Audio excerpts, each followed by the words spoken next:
Looky, looky, looky, looky, looky. What's going on, Savvy Gang?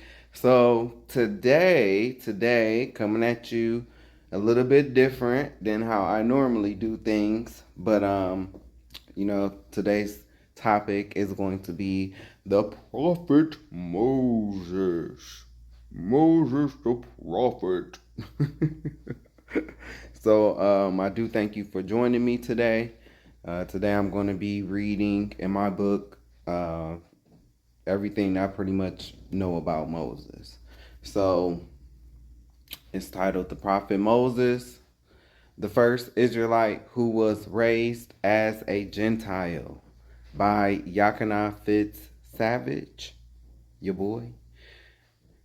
And you can see this picture here. It's not, this is not a historical drawing, but we're gonna work with it. And excuse me, because hey, I worked an 8-hour shift today, so I'm just going over this. So once again, I thank you for your time. I thank you for your support.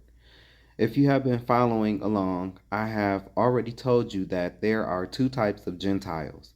The first type of Gentile is all nations other than Hebrew Israelites. The first type of Gentile is often referred to as heathens. The second type of Gentile are Hebrew Israelites who have been forced via captivity to adopt the language, culture, and nationalities of other nations. This happened as a result of our people, Negroes, Natives, and Latinos, never upholding the agreement that we entered into with the Most High via Moses. Moses was a Hebrew who was raised as a Gentile. This further proves that in the Bible there are two types of Gentiles. Moses was raised to believe that he was a Gentile of the nation of Ham, or Egypt, aka Kemet, which resulted in Moses not being fluent in his native language, Hebrew. In times past, it had been taught that Moses spoke with a stutter or had a speech impediment, but the truth is, Moses did not stutter or have a speech impediment. He just wasn't as fluent in Hebrew like his brother Aaron. This is why Aaron did most of the speaking for Moses. And I have here Exodus 4, verse 10. And Moses said unto the Lord, O my Lord, I am not eloquent, neither herefore, neither heretofore, nor since thou hast spoken unto thy servant, but I am slow of speech and of a slow tongue. This is the scripture that people run to when they are trying to show proof that Prophet Moses had a stutter or a speech impediment. Let's put on our thinking caps. Moses was raised by the wealthiest people at that time. He was adopted by the Egyptians, raised as the prince of Egypt. Moses was loved by the Egyptians and a great speaker. Still, the Hebrews did not respect him until it was revealed that he was also a Hebrew. Moses was afraid that because of him not being able to speak Hebrew fluently, the Israelites would not receive him. Moses did not have a speech impediment. He just couldn't speak fluent Hebrew. Acts 7, verse 22. And Moses was learned in all the wisdom of the Egyptians, and was mighty in words and in deeds. This scripture proves that Moses did not have a speech impediment. He can't be mighty in words and a stutterer. While the majority of Egypt did not know Moses' secret, Israel knew who Moses truly was.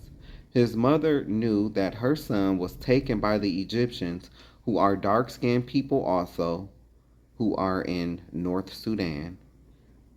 This also proves that Moses was a dark skinned child and not white or Caucasian. Moses' mother was even blessed to be able to raise her son after she gave him up to save his life. Our people knew who Moses was. We knew Moses was a Hebrew. All of the Hebrews knew that Moses was a Hebrew, his brother and sister as well. Exodus 2, verse 5. And the daughter of Pharaoh came down to wash herself at the river, and her maiden walked along by the riverside. And when she saw the ark among the flags, she sent her maid to fetch it. And when she had opened it, she saw the child, and behold, the babe wept. And she had compassion on him, and said, This is one of the Hebrews' children. Then said his sister to Pharaoh's daughter, Shall I go and call to thee a nurse of the Hebrew women, that she may nurse the child for thee? And Pharaoh's daughter said to her, Go. And the maid went and called the child's mother. And Pharaoh's daughter said unto her, Take this child away, and nurse it for me, and I will give thee thy wages. And the woman took the child and nursed it. Moses was from the tribe of Levi, the Levitical priesthood. Moses and Aaron would be considered Haitians today because Haitians are the direct descendants of Levi. Levi was one of the 12 tribes of Israel. Voodoo, Santeria, hoodoo, and many other forms of spirituality/magic today originated from the tribe of Levi. All the names of the religions that I just named have many things in common, but one thing in particular, and that one thing is energy. Well, what I am telling you is that the energy that was once used in the sacrifices that the Levitical priesthood did unto the Most High is the same energy that Haiti used to run France off. It is the same energy that is in New Orleans today. It is the same energy that is used in all the spiritual religions that I just named a few moments ago. Whether it's, the religions of the Yoruba tribe, with Oshun and the Orishas and all of that comes from the tribe of Levi.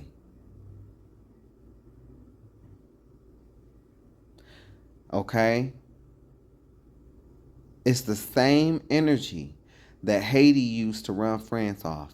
It's the same energy that is in New Orleans today. It's the same energy that is used in all the spiritual religions that I just named a few moments ago.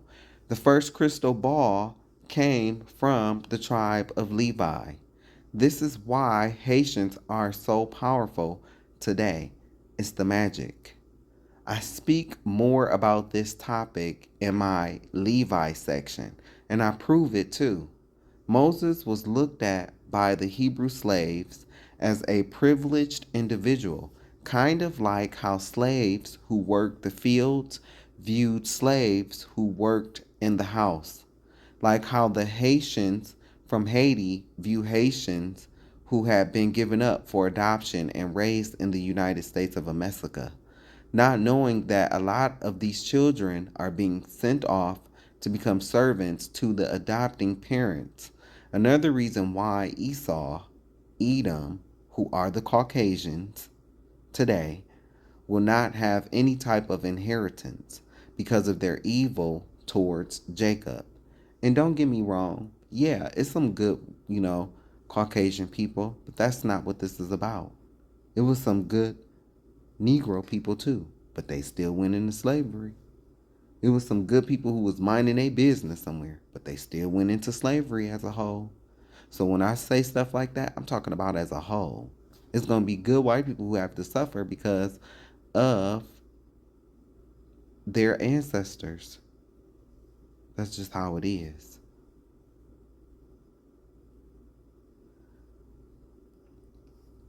Okay, and then I give you a link. You see the HTTP semicolon // www.counterpunch.org. Haitian children are being purchased by wealthy, rich parents and raised to become servants, slaves, all under the smoking mirrors of legal child adoption. These people, Esau, white folk, are getting paid to have slaves, Jacob, in their homes. So, in a sense, they have a slave and a tax write off. These children do not have the same privileges as the adopting parents' natural children. This has been coming out more recently, too.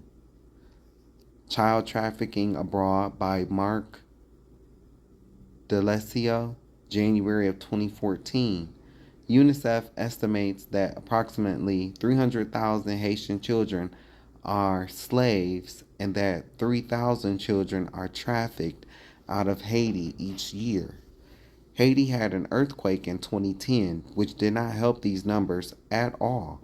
In a news article that I had seen, a woman states how people would take advantage of the young kids after the earthquake. The earthquake that Haiti had in 2010 made the numbers of children becoming slaves jump up almost 100,000 children.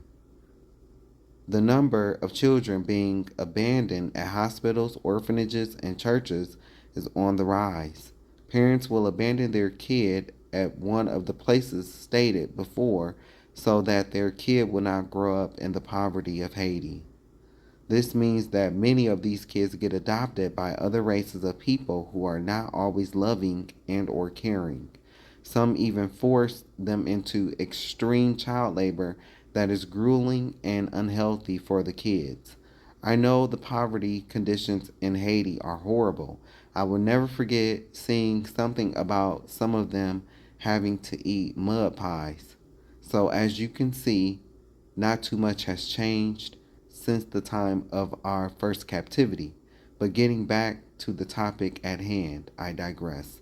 And okay, so I know these some of these stats, are from like 2014. That's like 11 years ago.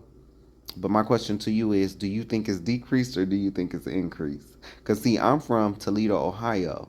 And Toledo is always number one or two when it comes to child sex trafficking in the nation. I don't know how. I think it's had something to do with the Great Lakes and Canada being so close. But it is what it is, So, I'm sure these numbers have increased. Probably, I would even say tripled. Okay, there is an epidemic, especially for young black girls, children, and young black boys too. When Moses was sent to his people to tell them that the Most High was about to save them from the Egyptians, Moses could not speak fluent Hebrew. The Most High sent him to his brother Aaron because Aaron was still a Hebrew slave and he spoke fluent Hebrew. Aaron was the interpreter for Moses. Exodus 4, verse 11. And the Lord said unto him, Who hath made man's mouth? Or who maketh the dumb, or deaf, or the seeing, or the blind? Have not I the Lord? Now therefore go, and I will be with thy mouth, and teach thee what thou shalt say. And he said, O my Lord, send, I pray thee, by the hand of him whom thou wilt send. The Egyptians worshipped idol gods. They felt that if they could not see or feel their gods, then it didn't exist. So Moses asked the Most High if he would get someone else to speak for him. Moses did not understand the concept of faith. It was new to him, especially coming from the Egyptian way of life. Speaking about the Egyptian way of life, I'm going to speak on a few of the practices in ancient Kemet that the people indulged in. and the homosexuality within ancient Kemet/Egypt as well. You almost spilled the tea. It's coming. Exodus 4, verse 14. And the anger of the Lord was kindled against Moses, and he said, Is not Aaron the Levite thy brother? I know that he can speak well. And also, behold, he cometh forth to meet thee, and when he seeth thee, he will be glad in his heart. And thou shalt speak unto him, and put words in his mouth. And I will with thy mouth and with his mouth, and will teach you what ye shall do. Let me reread that. And thou shalt speak unto him, and put words in his mouth, and I will be with thy mouth and with his mouth, and will teach you what ye shall do. Verse 16. And he shall be thy spokesman unto the people, and he shall be, even he shall be to thee instead of a mouth, and thou shalt be to him instead of God. Aaron became the translator and spokesperson for Moses. He was not brought to Moses because Moses stuttered. Aaron was bilingual. He could speak Egyptian and ancient Hebrew, which meant that Aaron was able to understand Moses, who spoke Egyptian. Aaron translated Moses' Egyptian words to the Hebrew slaves in ancient Hebrew. And if that causes any noise or anything with the speaker, I do apologize, because I do know sometimes when I sit forward, it do that. But hey, it's just a man and his cell phone, man. That's what I got in the book. Okay, so that's what I got here.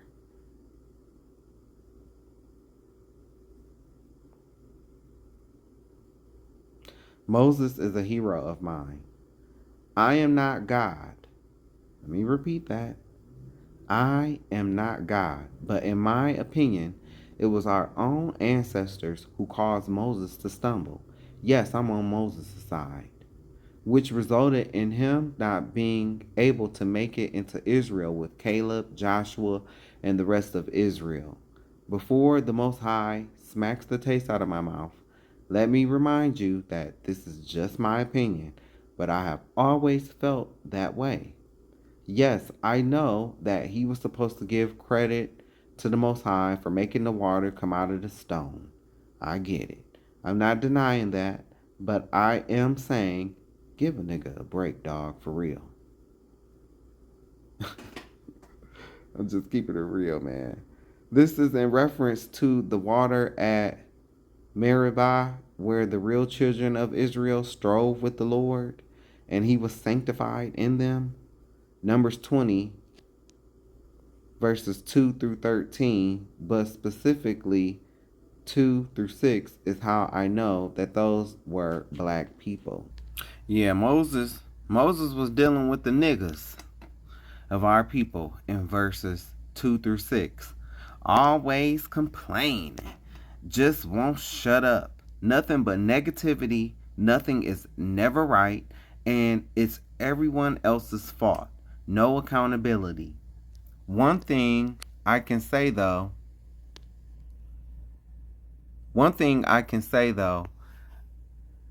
at least the men and women had a good relationship with each other.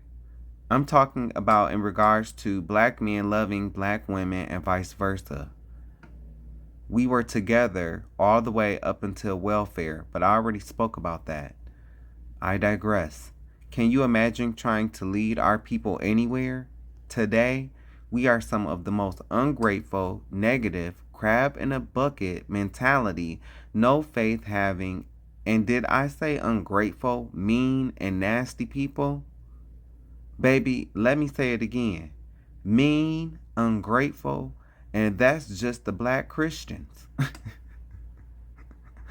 Don't get me wrong, we are a great people, but we have always been negative, having little to no faith, even before Numbers 20, verses 2 through 13, King James Version. I'm just keeping it real. Let's look at verses 2 through 6 specifically. And there was no water for the congregation, and they gathered themselves together against Moses and against Aaron, and the people chode with Moses, and spake, saying, Would God that we had died when our brethren died before the Lord? And why have ye brought up the congregation of the Lord into this wilderness, that we and our cattle should die there? And wherefore have ye made us to come up out of Egypt, to bring us into this evil place? It is no place of seed, or of figs, or of vines, or of pomegranates, neither is there any water to drink.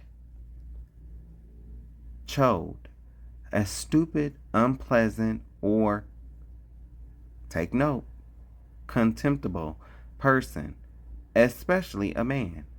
They tried to boss up on old Moses.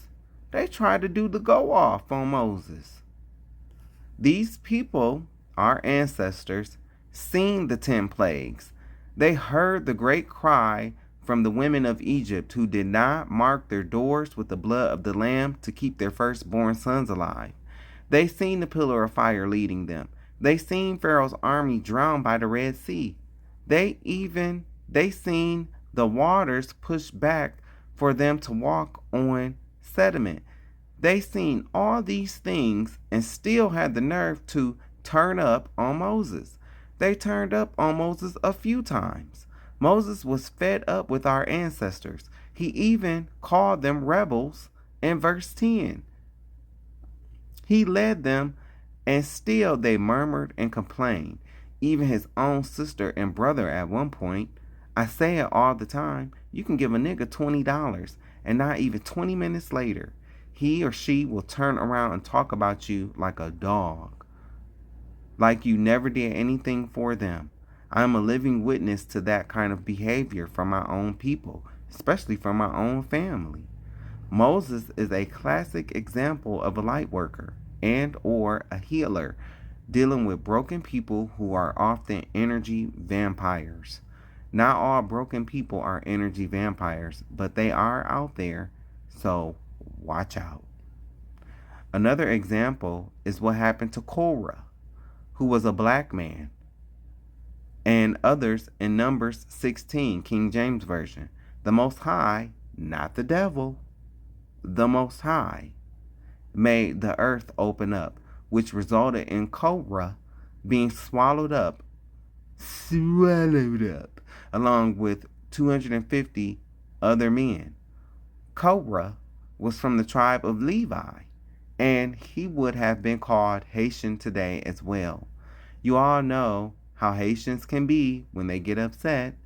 Read number 16, King James Version. Those were Haitian men going back and forth with each other. You already know how explosive it can be when Haitian men are fighting. I need you to understand the depth of this because of how magical Haitian people are. It's in them from Moses, but ultimately the Most High. The only thing that makes me jealous is because I have been praying for years now about my list of people. What list, do you ask? My list of people that I would like the Most High to open up the ground and swallow them like he did with Korah and them. What? He did it before, and I'm sure he can do it again. I don't understand what's the problem. I really don't. Like I said, he did it before. He can do it again. And I don't even have 250 people. I just have about 50 to 75 people tops. But I will even settle for... Wait. Let me see. Okay. The 2 Taurus and 1 Scorpio and ATL. The Virgo. Both Pisces here in Minneapolis. The Aries is dead. and the Aquarius is in jail. But after he get out of jail, swallowed. My dad, a few aunts and cousins. That's not even 30 people. And people had the nerve to say that I get everything I want. If I did, people would gag. Anyways, where was I going with this? I was saying how I feel that it was our ancestors who caused Moses to stumble. To the white people who think that they will use my words to down my people, don't cut the tape off without getting what I'm about to say to you. Do I believe that there is black fatigue going around? Yes, but not how you view it. It's your karma. I repeat, it's your karma. Today, there are a few white people who will say we should have picked our own cotton. Even with that statement, you still don't get what you did and what you have entered yourselves into. You know that you stole land, sacrificed millions, etc. We have all heard the stories. What you didn't know is the backlash and karma that you would face as a whole as a result of what you did. You will always have black fatigue because black people will always have a wound from you that only Christ can heal. Think about it. Today, if anyone is sexually assaulted, there is help available to deal with that person's mental trauma. Where was the black woman's mental help for all the sexual assaults after they were kicked off plantations, if they were even allowed to leave?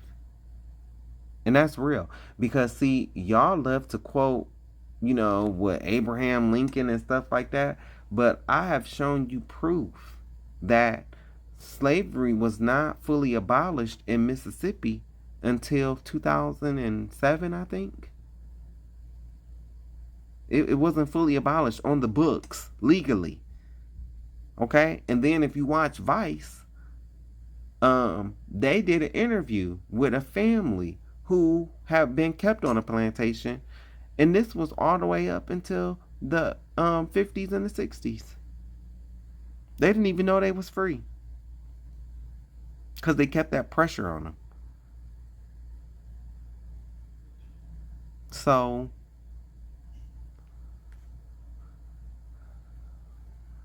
y'all will say, we should have picked our own cotton. Some of y'all, but some of y'all really don't realize what you did. Can you imagine losing your child to a white man who was going to use the child as gator bait? That is some serious traumatic energy. But that traumatic energy never went anywhere. That traumatic energy was passed down from generation to generation, never being dealt with until recently. And I know some of y'all will sit up and, oh, well, what about the Irish? What about the Irish? So you being on top today, that shows somewhere along the lines, you got the proper mental help. Maybe not all of y'all, but enough of y'all to get a, 200 to 300 year head start on black folk, the real children of Israel.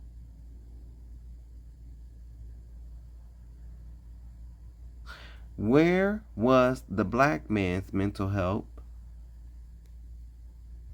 Where was the black man's mental help for all of the sexual assaults by white men and women after they were kicked off plantations, if they were allowed to leave? Where was the proper mental help for all the children who witnessed their parents being killed? Where was the proper mental help for all the children who were sexually assaulted? Like I said previously, that traumatic energy from the abuse that our people endured from the hands of white people never went anywhere. It never went anywhere. It's a lot of traumatic energy, and it was passed down from generation to generation. Probably because there was no restoration effort, even though this government, established and ran by Esau, aka white people, has attempted to restore every other race of people but black people, the real children of Israel. The traumatic energy that was conjured up via our oppressors, via our oppression, was passed down from generation to generation, never being properly dealt with until recently within the last 30 years or so. We are a great people, even though all of our trauma, black people, Negroes specifically, were still able to build greatness like the White House, Black Wall Street, Gary, Indiana, and the many other black towns that sit at the bottom of lakes or was taken by the government so that a highway could be built through it. We were told to pull ourselves up by our own bootstraps, and we did just that. But anytime that we did pull ourselves up by our own bootstraps, white people would come and knock us back down. White people played a part in our demise. Proof of this are the numerous riots, massacres, church bombings, and atrocities such as Black Wall Street. These were all efforts to keep us down as a people. They have always planned to keep us from uniting with each other and rising above them. A lot of them love to deflect from their own evil actions towards humanity since they came to this land. This is why their black fatigue is a form of karma for them. Part of it is always being reminded of what they did to Negroes and how they, the government, never restored us as a people. Haitians have never been restored either. France stole the wealth of our Haitian brothers. This is why France is in trouble as well. May 19, 2025. Economic activity in France is expected to decelerate strongly in 2025 to 0.6%, held back by fiscal adjustment and trade-related uncertainty. France and Europe in general are having massive protests from farmers, just like farmers are going through hell in a massacre because of who they voted for. All of the governments in the countries where the real children of Israel are being mistreated seem to be having a massive monetary crisis. We also see that the honeymoon between Dump and Musty is over. Musty must have been the woman. I really do think that. Okay, so in my book, right, I this section is called the Southern Kingdom, and I start with Levi, but on my YouTube videos I started with Judah because we in a massacre right now, so but my plan was to come back and do Levi and then Benjamin, because Levi and Benjamin are also not as long as Judah. Judah is a very long topic in my book, but Levi and Benjamin are not that big. But I want to read to y'all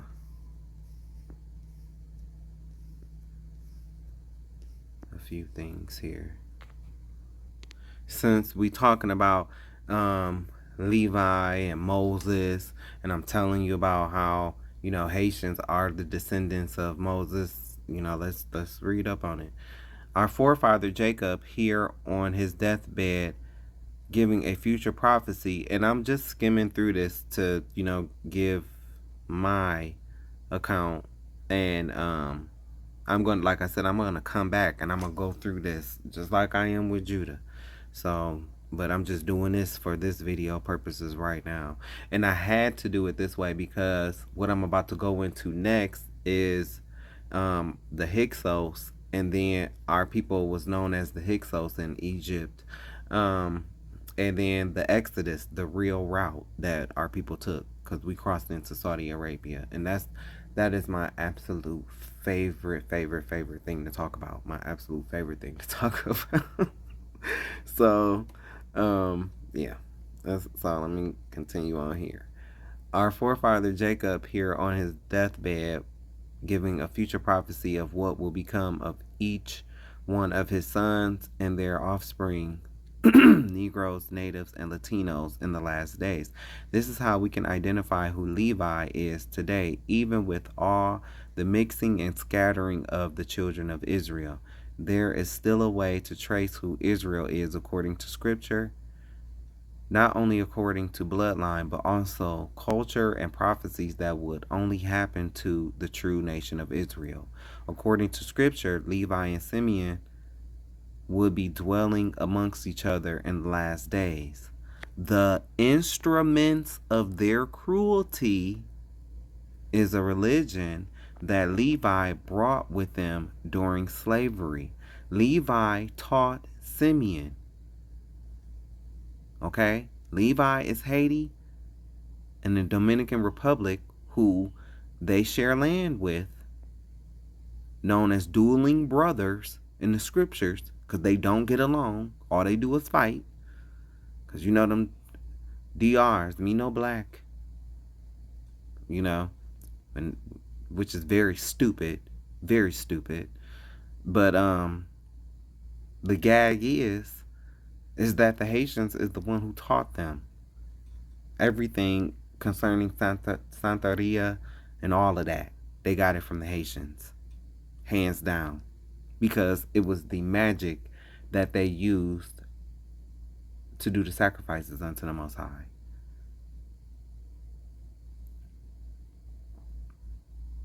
According to Scripture, Levi and Simeon would be dwelling amongst each other in the last days. The instruments of the cruelty is a religion that Levi brought with him during slavery. Levi taught Simeon the religion known as voodoo. Simeon practiced Santa Ria. I said Santa Maria, aka Santeria, because that's what I call it. Santa Maria, ooh la la, make it hot, make it hot, make it hot. That's what I call Santeria. um, and that comes from somebody named Jack. You know that I don't own that little saying, but that's just how I refer to that. Because of the Roman Catholic influence, but it is the same religion. Santeria is a religion with origins in southern Nigeria, Senegal, and the Guinea coast that synthesizes the religions of the Yoruba and Bantu peoples with that of Roman Catholicism, which is Satan's religion. Roman Catholicism is it's the ultimate Satan's religion. Okay?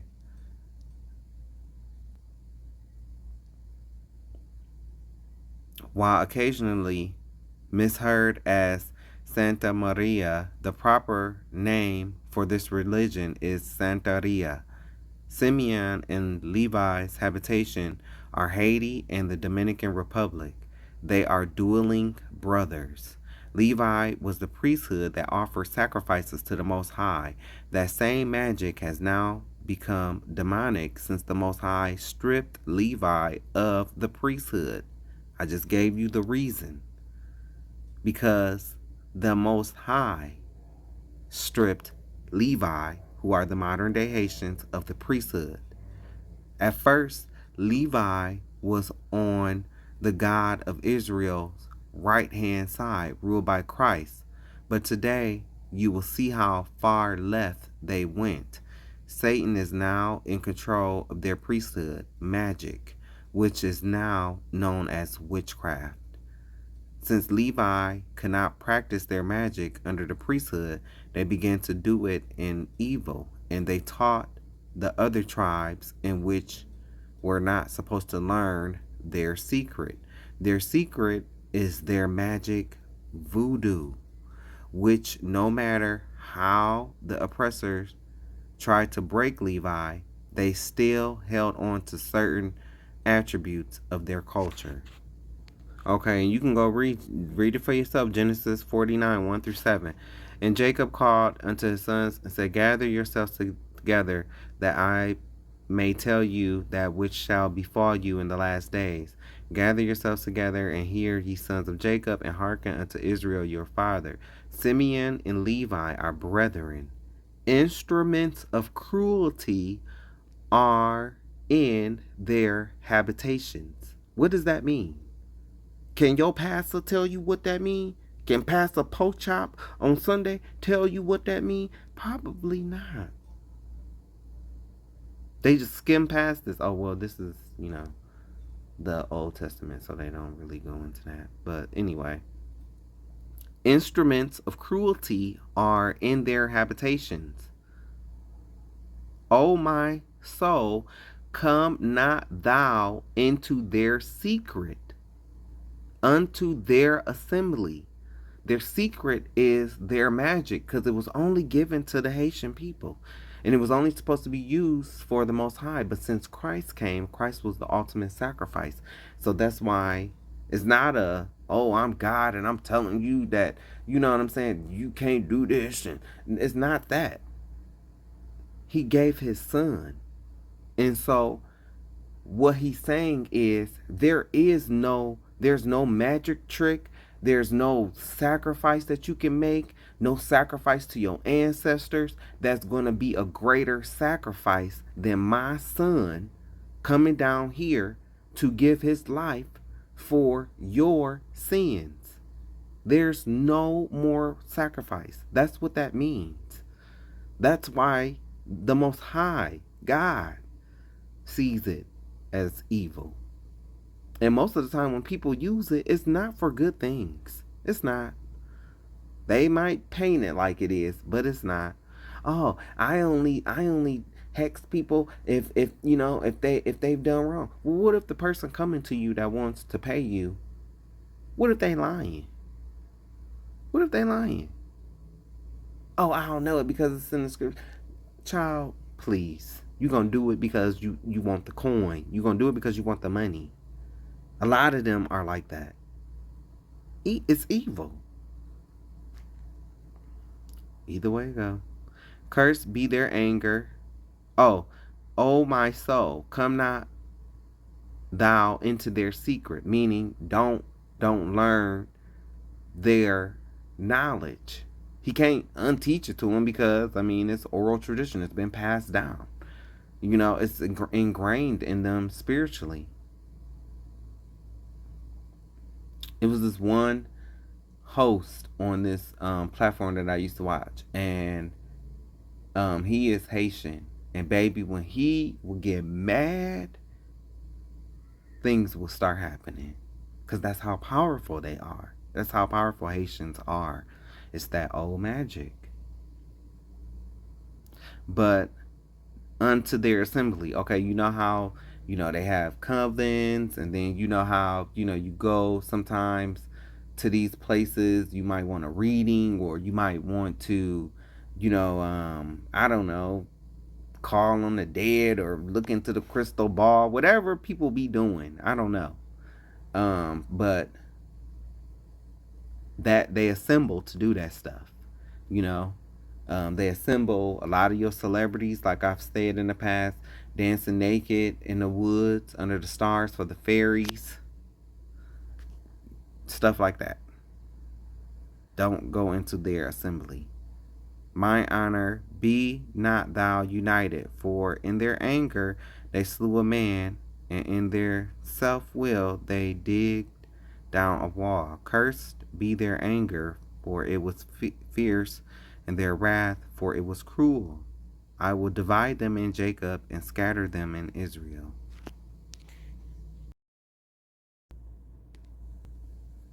Okay, and so I'm going to read. This is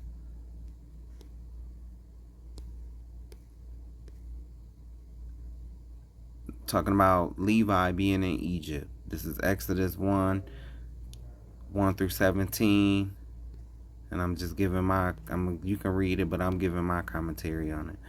At this time, Israel was not a nation. 70 souls walked into Egypt to take refuge from the great famine. Joseph, one of the 12 sons of Israel who was sold into slavery, eventually making his way to Egypt, had risen to power second to Pharaoh. He rose to power due to wisdom given to him by the Most High. He saved Egypt from a famine. History calls my ancestors the Hyksos, shepherd kings who ruled Upper Egypt. This is where Israel grew into the multitude of a nation. Joseph and that whole generation died, and a new king rose to power who did not know Joseph or what he did for Egypt.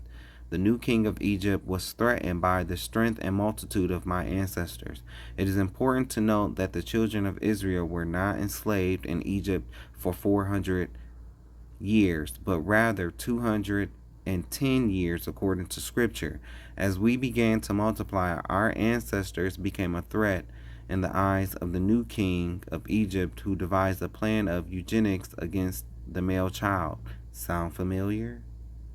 The Egyptians thought if they put my ancestors in bondage, that would stop them from having babies, but the bondage only made for more babies, which made the government of Egypt upset. Just like today, with all the Planned Parenthood strategically placed in the urban areas, secret experiments in the ghettos, and fluoride in the water, the government is wondering how Negroes, Natives, and Latinos have made it through. We should be exterminated by now, but the God of Israel said no. And you can read Exodus 2 verses 1 through 10. Like I said, I am going to come back and I'm going to do Levi, their just due, but I'm just going over this right now because I'm talking about Moses. So and Levi. Moses grew up knowing he was a Hebrew.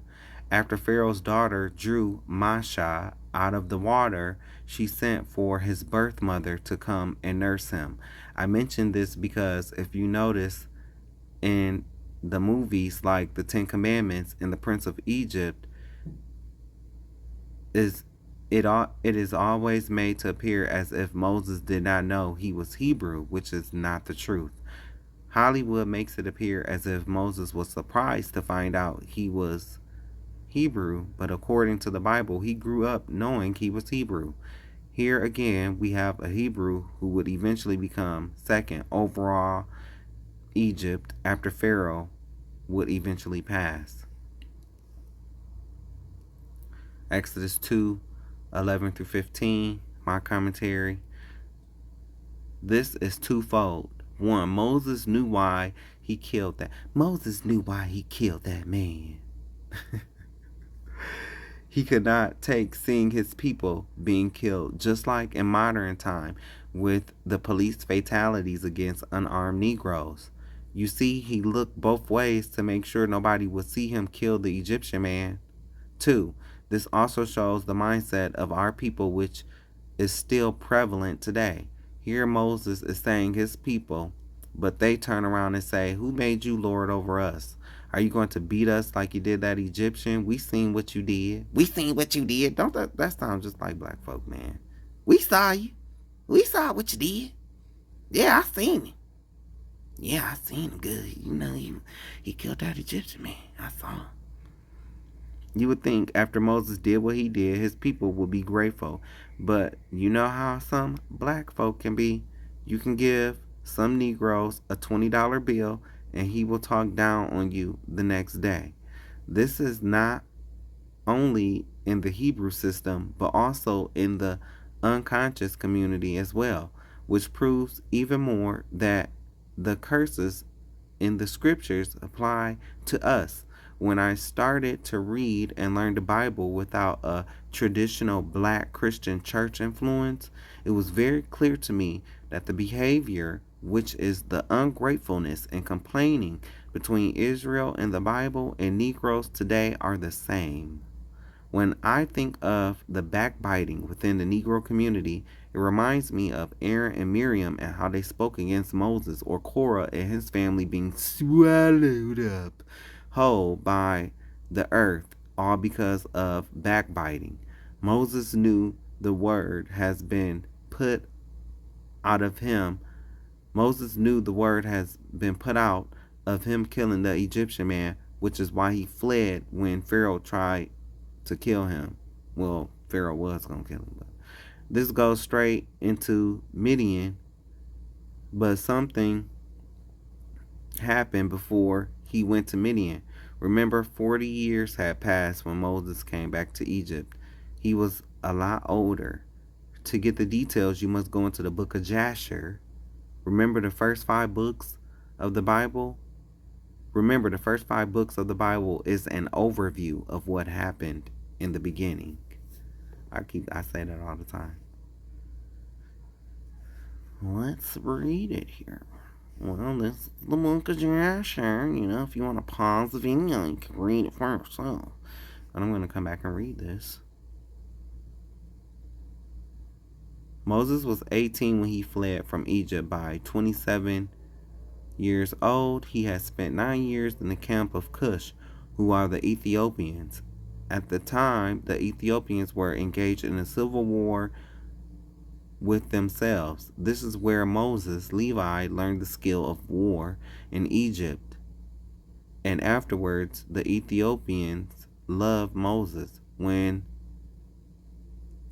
Kikianus died, his army chose Moses as their next leader, who married Kikianus' widow, Zipporah, who is queen of Ethiopia at that time. See, these lost books of the Bible, it go into all of the details about Moses' time spent in Ethiopia, what had happened between then with the war and all of that. It goes into all of that.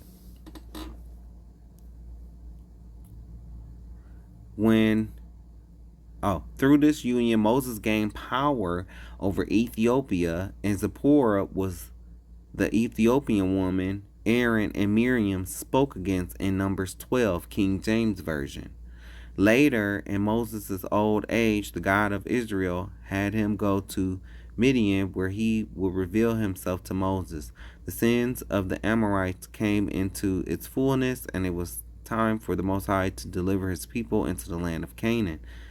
And it's not the land of Canaan. They squatted there. If you read in this book of Jasher, you'll find out that after the flood, Canaan kind of just squatted. Like if you had a house and people just bum rush their way in and just say, oh, we gonna stay here. And now they somehow got mail there. Now you got to go through an eviction process to get them out. That's what that was. Israel going into them land. That land was given to them. That land was given to Shem. It was passed down.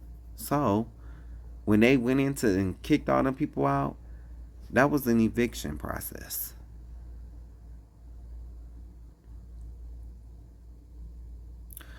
That is when Moses went back to Egypt.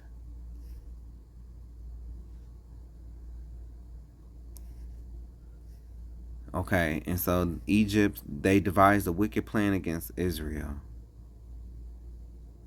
But this is so important here. See, in the Bible, in the regular Bible, you don't get all of this. You don't get the backstory. So you can read this, because like I said, I do plan on coming back to read all of this when I do Levi. If I was sitting at my computer desk, I wouldn't even went into all of this. I would have just kept it straight at Moses. But I want to, I'm actually looking for something. So I'm just going through and I'm reading my commentary, but I'm looking for something. So what happened was Egyptians were working on a project, Pithom and Ramses, outside of the capital of Egypt. They told the Hebrews to establish a hierarchy to rule and operate that part of the land while they were working. As time progressed, the Egyptians slowly but gradually removed themselves out of the way and left all the Israelites there. The Egyptians fortified the capital so Israel could not come back and regain their positions, all while decreasing the wages of Israel for the work my ancestors was doing outside the capital. Egypt also regained control of their armies. Pithom and Ramses, and if I'm butchering that, hey, whatever, were the names given to the lands later after Israel had built the two cities. Levi, the tribe of Levi, the Haitians, will be Haitians today, never went to work amongst his brethren, the other 12 tribes of Israel.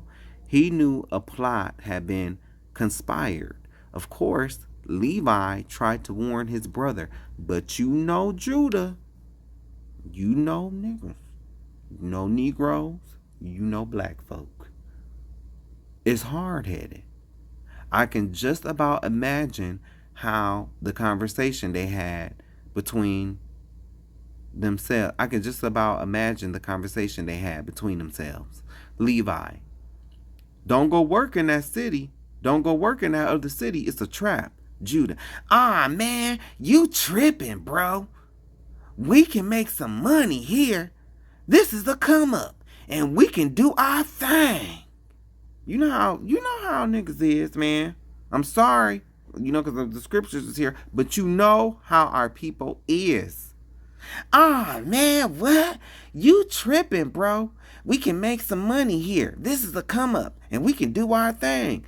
Listen, y'all can go, Levi. Listen, y'all can go, but my family stays. If y'all go there, I'm telling you, they up to something. Levi knew something was up, and he did not send any of his sons to work outside the capital. This is how Levi, to some degree, separated themselves from the slavery his brothers went through. This resulted in Moses being able to eventually be born and rise to power inside the walls of the capital. The Most High always has a plan. The Most High showed Levi not to go work outside the capital. He separated Levi so Levi could obtain the priesthood. The Most High set the stage for a future deliverance for the first Exodus. See, the book of Joshua give you all of that tea.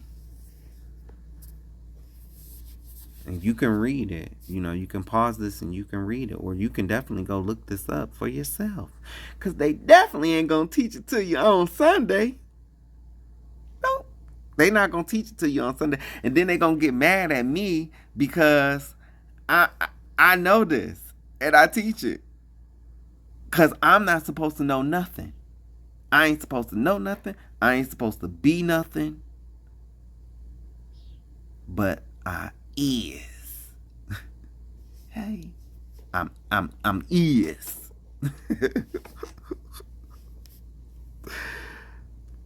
So, but this is so you can read this, like I said, the book of Joshua chapter 66 10 through 21. Levi was able to separate themselves to some degree and did not go through as much bondage as the rest of the 12 tribes of Israel. The book of Joshua gives a more detailed account of Israel's time spent in Egypt. Genesis gives an overview of hundreds of years in one chapter but does not give minute details of those periods of time. If you want details, if you want the tea, you must read the books removed from the original Bible that the Catholic Church removed on purpose. Why? Because they're the Church of Satan. Some of the books removed are the Book of Enoch, the Book of Jubilees, the Book of Jasher, the Apocrypha, and the Pseudepigrapha of the Old and New Testament, and many more that are validated by the Bible you read today. The above scripture is the same thing the Bible is saying. By the grace of the Most High, He has been with us even through gator bait and Planned Parenthood.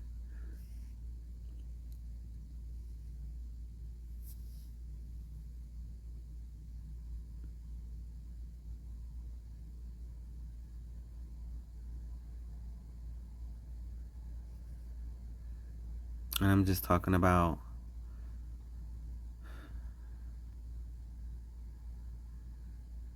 Um, the name of the Most High, Ahaya Sharhaya.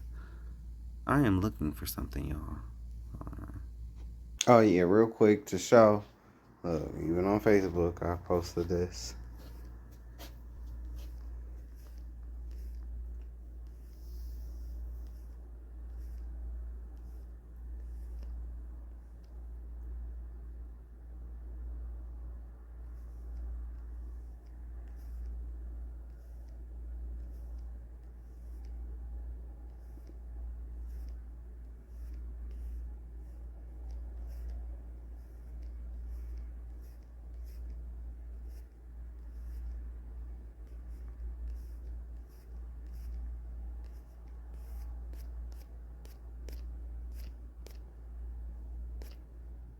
It was in 2018. I didn't read this part, but wait, what is this from? June 17th. Oh, look. Today is June 7th. Well, in an hour it'll be June 17th, 2025. Isn't that so crazy? Okay, so this is the path made by way of Judah and Levi. It's talking about Yeshua, Christ.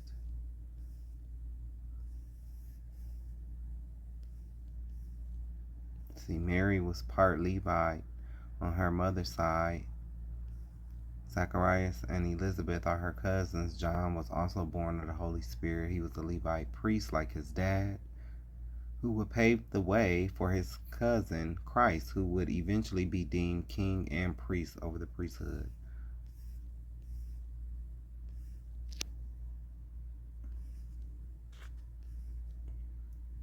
So this is when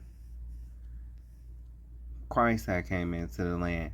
At this time, Levi was under control by the impostors who were in the Sanhedrin. They no longer have power or counsel over Israel. Everything had been relegated to Rome during the time of Christ. The Sanhedrin was like a city council in modern time. It was a Roman institution that integrated our people who were compromised. By the time of Christ coming in the flesh, the sons of Zadok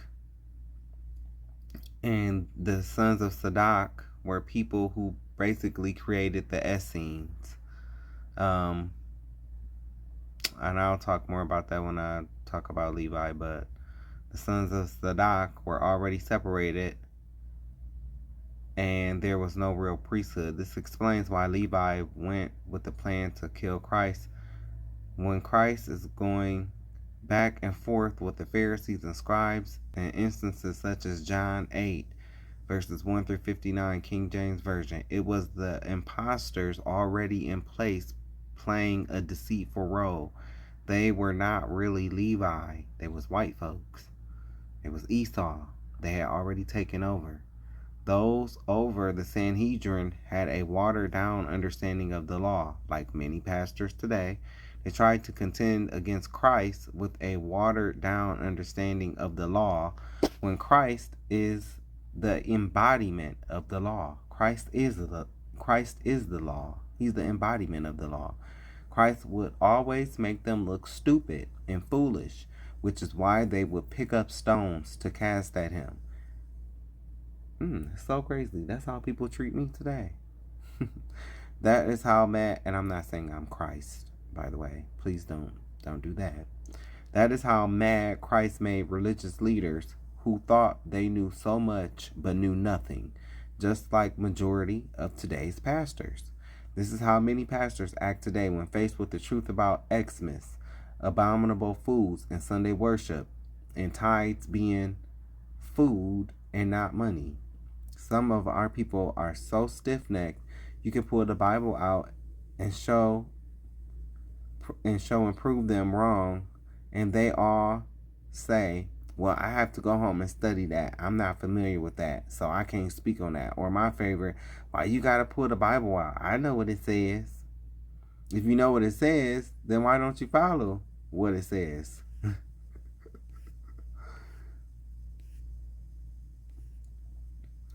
The Levitical priesthood was not perfect, nor was it finished. The priesthood will go back to its original order, which was before Levi even came into existence. This is basically saying the Levitical priesthood fell and Christ is over the priesthood.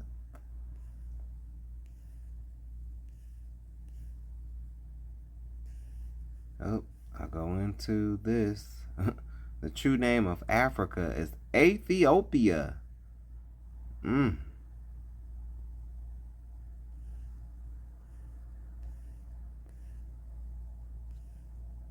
Talking about the people from Benin.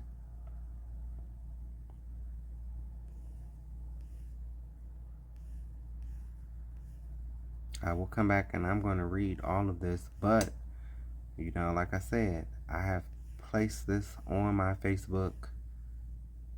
Been sharing this for years.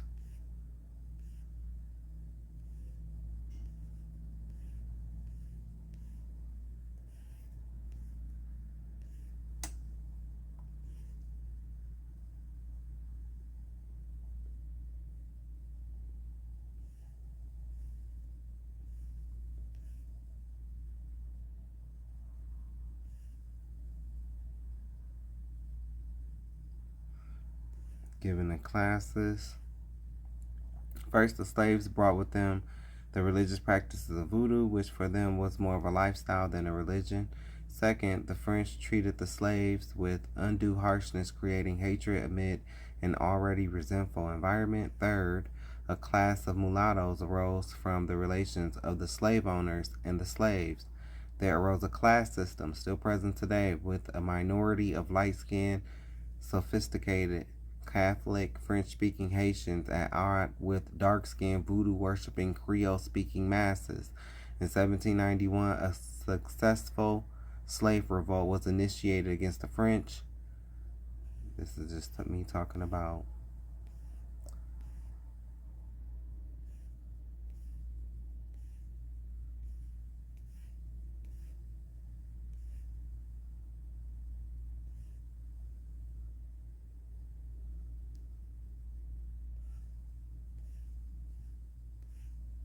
and I'm probably not going to be able to show you these pictures, so let me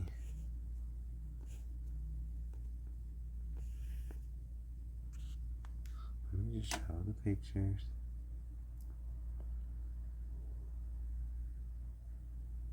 See that? King of Judah? Where's pointing it out? It's just a close-up picture.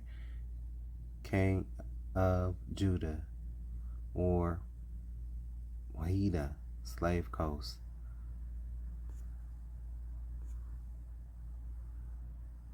Who the hell is these chicks at the bottom?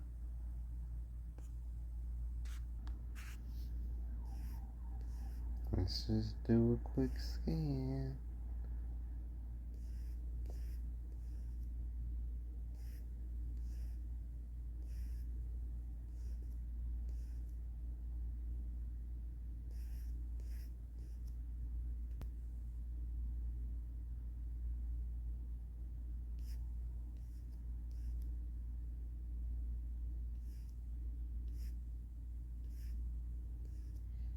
Look at that.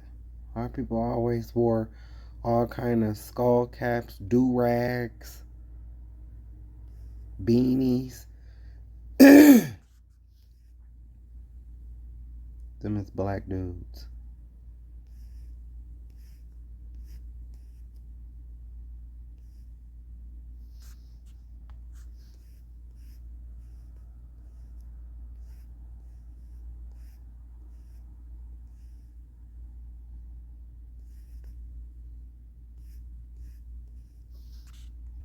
Just in case you're wondering, yes, I really do have a book.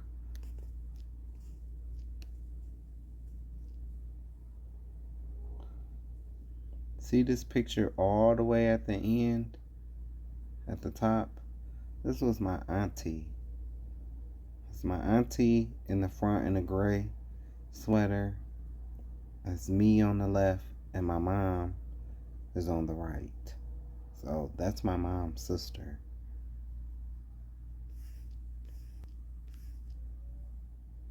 Yes.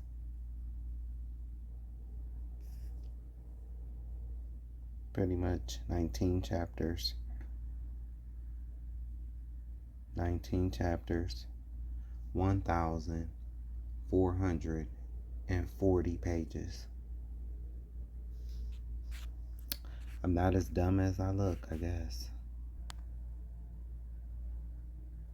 That's right. Christianity taught our people to suffer peacefully. That's why we tolerate everything that is thrown onto us. So on here it says 1437, but this is the mobile version, and so things are not right on here. It's not spaced out how it is on my laptop. See, a lot of this.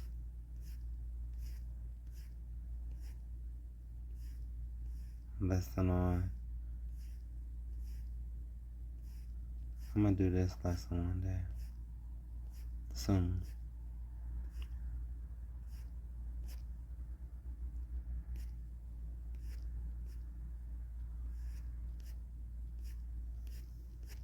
I already did this.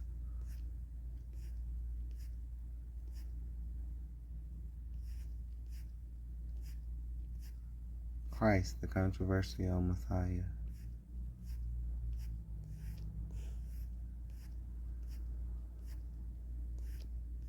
See, this is not like this. It's not broke. This, like how this is on here, more proof that the Messiah was black. It actually starts on the next page, but when you transfer to your phone, it just messes it up.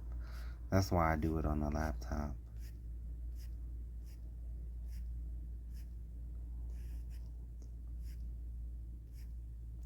Everything that I'm going over, I pretty much have done already.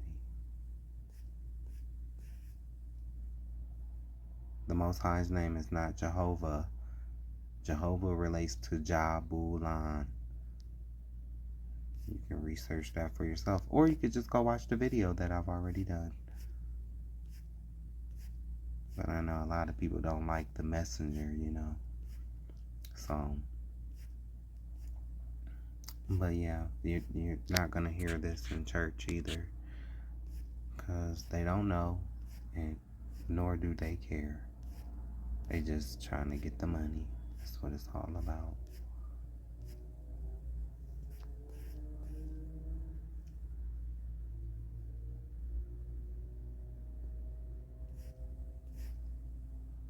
Who is that?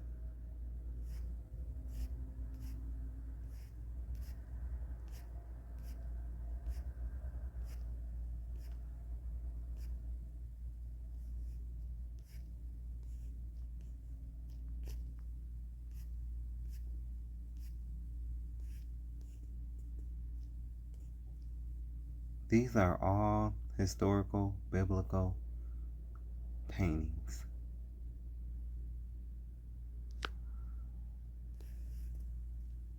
Look at this.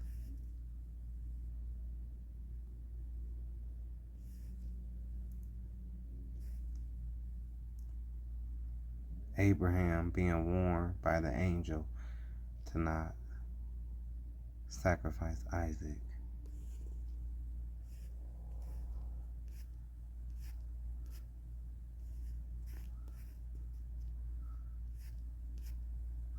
So I first start talking about the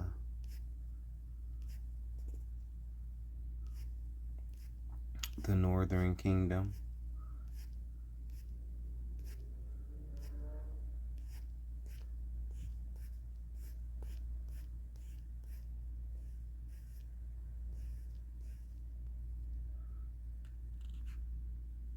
Since we talking about Haiti and Dominican Republic, see, look, y'all was called dueling brothers because you share the same land and you don't get along with each other. You're brothers, but you just don't get along.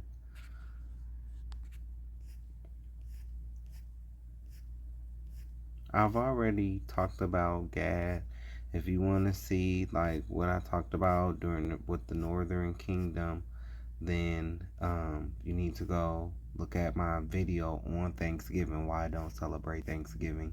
But everything that I'm showing you, I've already talked about this stuff. As you can see, I just showed you my Facebook. I've been talking about this for years now. Not as long as the elders. No, I'm not saying that. Not, but I've been talking about this too.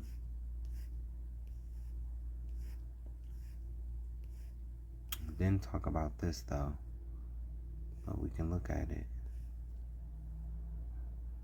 This is the Los Lunas stone in New Mexico, in which the native so-called Hispanic tribes and the so-called Native American tribes lived. The writings on the stone are ancient Paleo-Hebrew that proves that the native indigenous peoples of the Americas were the Hebrew Israelites.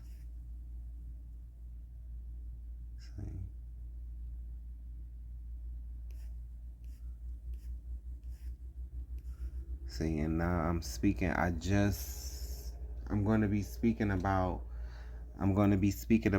the Hyksos later on. And what do you see right here? These look like Mexicans dressed up as Egyptians because they were over there with us.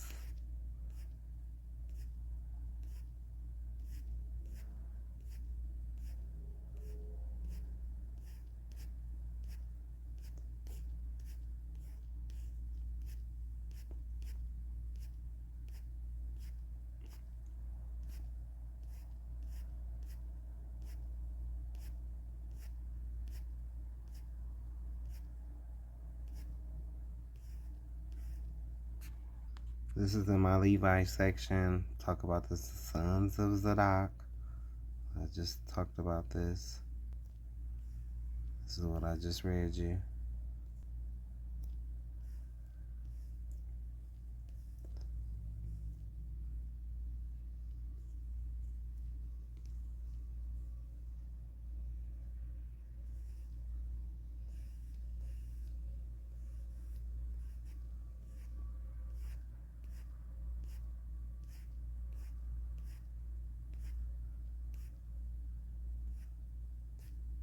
Look, I just read this on my Facebook.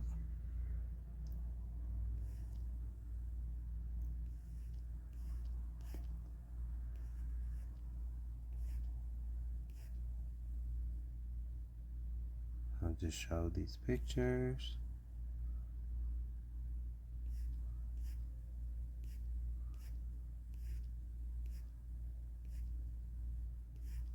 See? And Benjamin is next.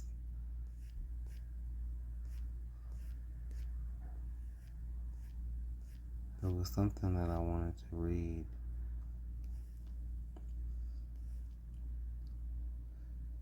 Notice the ancient map shows the Bight of Benin, which is the kingdom of Benin. This is Levi, and right next to Benin, you see above Papua Guinea, it says K of Judah, kingdom of Judah, and under proper, it says slave coast. These people knew exactly who they were selling into slavery. This area is now known as Ghana today, but you see our ancestors, Judah and Levi, were neck and neck with each other. Also, notice a trend of devastation, always devastating Haiti, Dominican Republic, Ghana, Puerto Rico.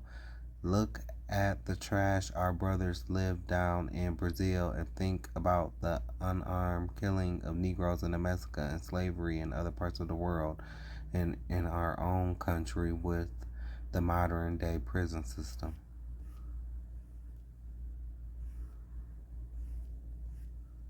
Hold on, it was something that I wanted to read.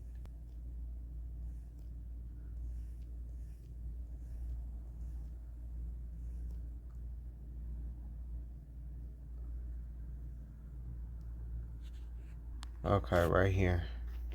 This links directly to what is being shown with the 12 patriarchs, including Levi.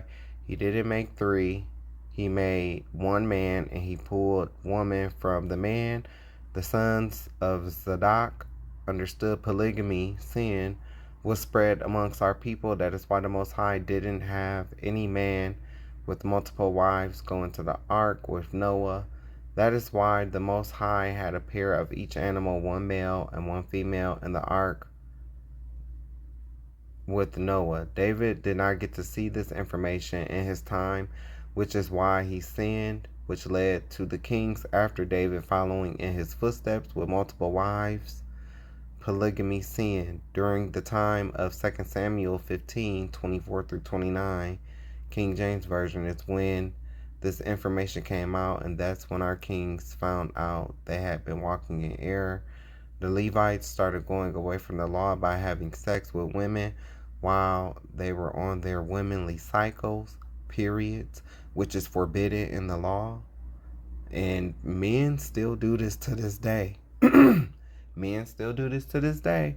So for all these dudes out here, and you look down on other people and stuff like that, if you screwing woman, even if you're married, and she on her cycle, oh baby, I don't care. Put some towels down. Put some towels down. You are seen as an abomination, just as the people that you look down on.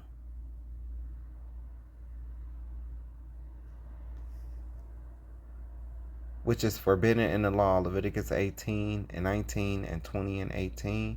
Levi started doing and teaching evil in the temple, and the Most High took Levi out.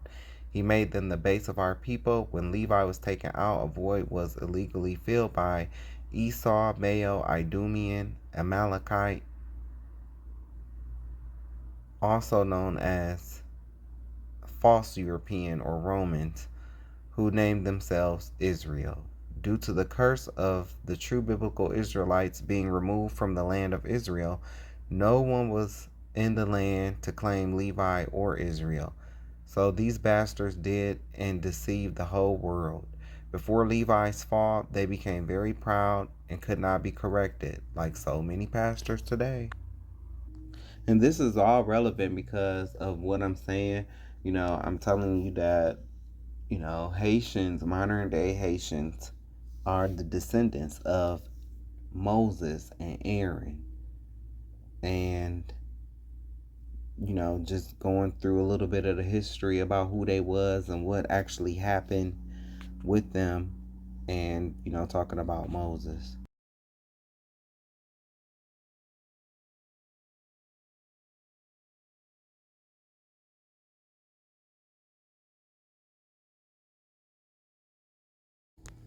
All right. So continuing on with the lesson, we're talking about Moses. This next section is titled Moses, the Real Prince of Egypt by Yakana Fitz Savage. And again, I'm just using a picture here. This is not a actual picture of Moses, but this is what Moses would have looked like. Moses was black. The original Egyptians were black. That's how he was able to blend in, just like Christ, who would come later, was black. That's how he was able to blend in. His parents were able to blend in with the Egyptians. So, like I said, continuing on with Moses. Sac passe. What's up to all my Haitian brothers and sisters? Sending you love, good, and positive energy. Today, the tribe of Levi are the Haitians. Although Haiti means land of high mountains, the name and the land has been linked to hell for quite some time. People will say it's hot as hell or use hell in reference to the hellish conditions that the native people live in. Haitian and Dominicans are not the true nationality. Haitian and Dominican are not the true nationalities of the natives of the island of Hispaniola. Taino was not the true nationality of the natives that dwelled on Hispaniola. They are Israelites.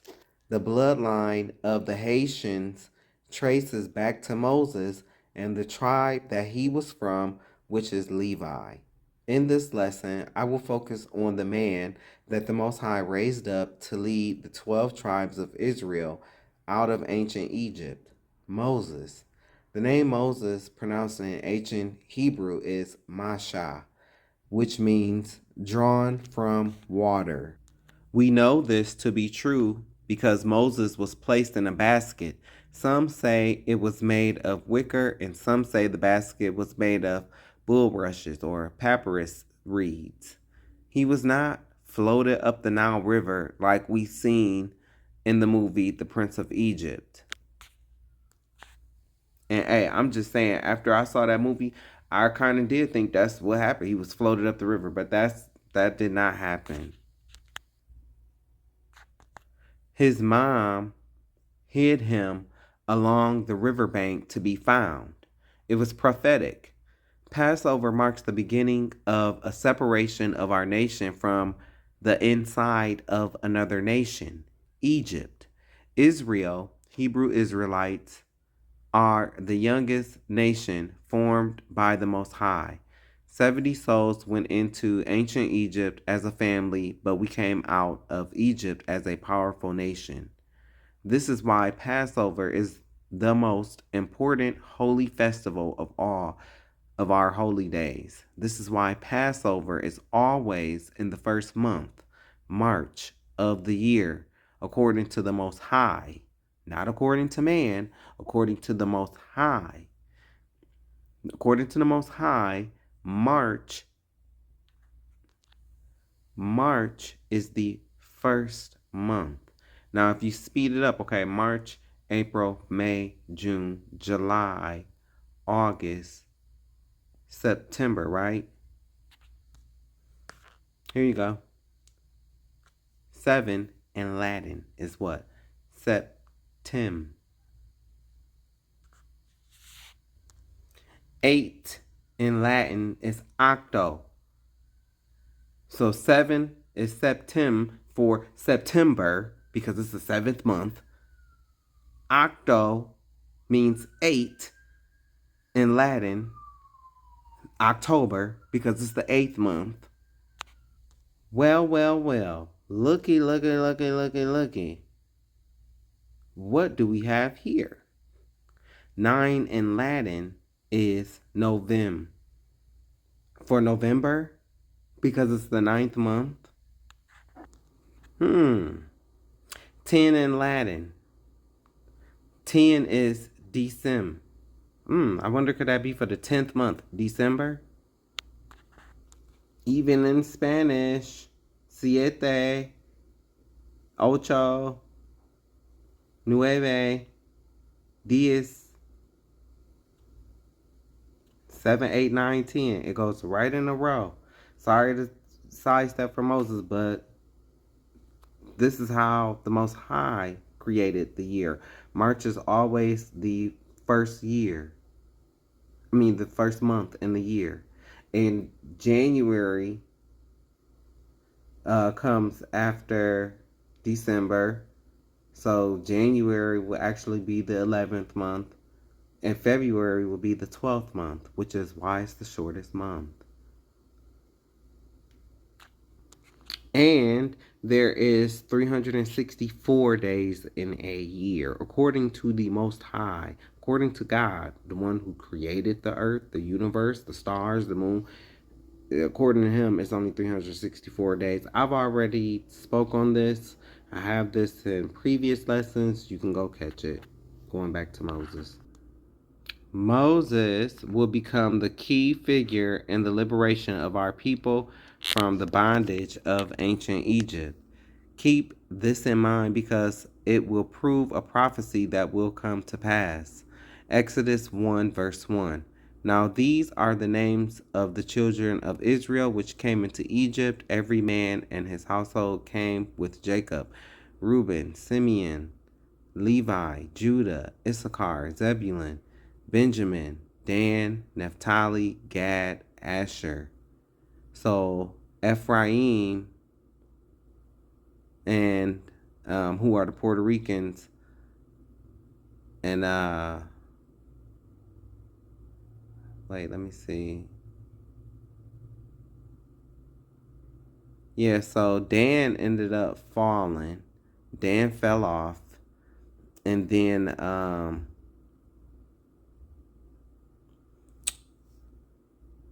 it became Ephraim and Manasseh. Ephraim is the Puerto Ricans and Manasseh are the Cubans. So, but this is the original that walked in. And all the souls that came out of the loins of Jacob were 70 souls, for Joseph was in Egypt already. Okay, and so I believe one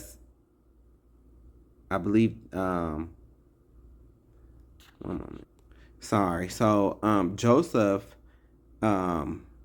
is how Ephraim and Manasseh even came about, because Joseph is their daddy. So I love the story of Joseph, sold into slavery by his own brothers. I definitely know how it feels to be left for dead by brothers and sisters.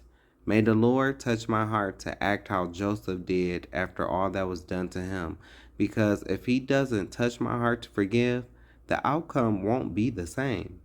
This is proof that we went into Egypt as a family, and there while there, we ruled all the way until around 1550 BC as the Hyksos dynasties, or shepherd kings under Joseph's reign.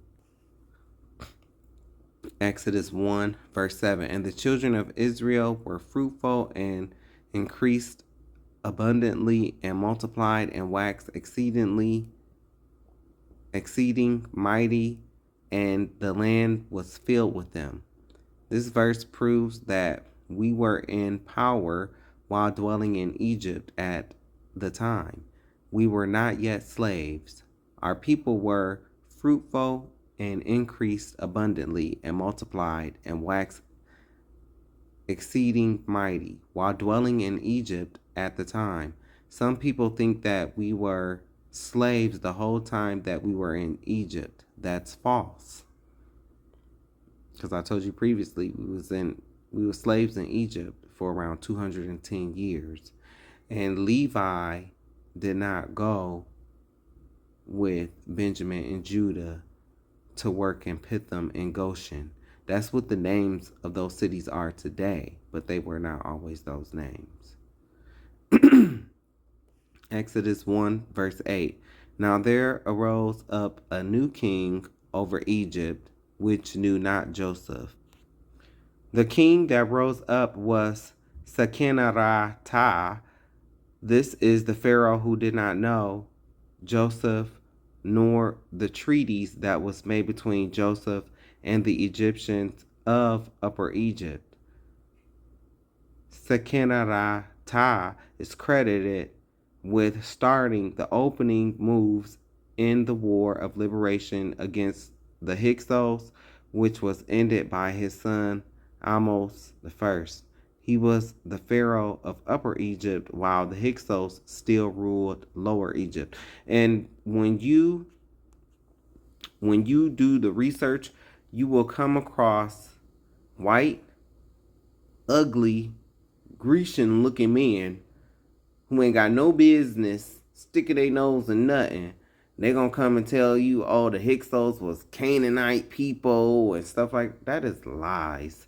That is lies. That is Esau's way of keeping his fingers in the pot, twisting information. So cannot trust them, what they say.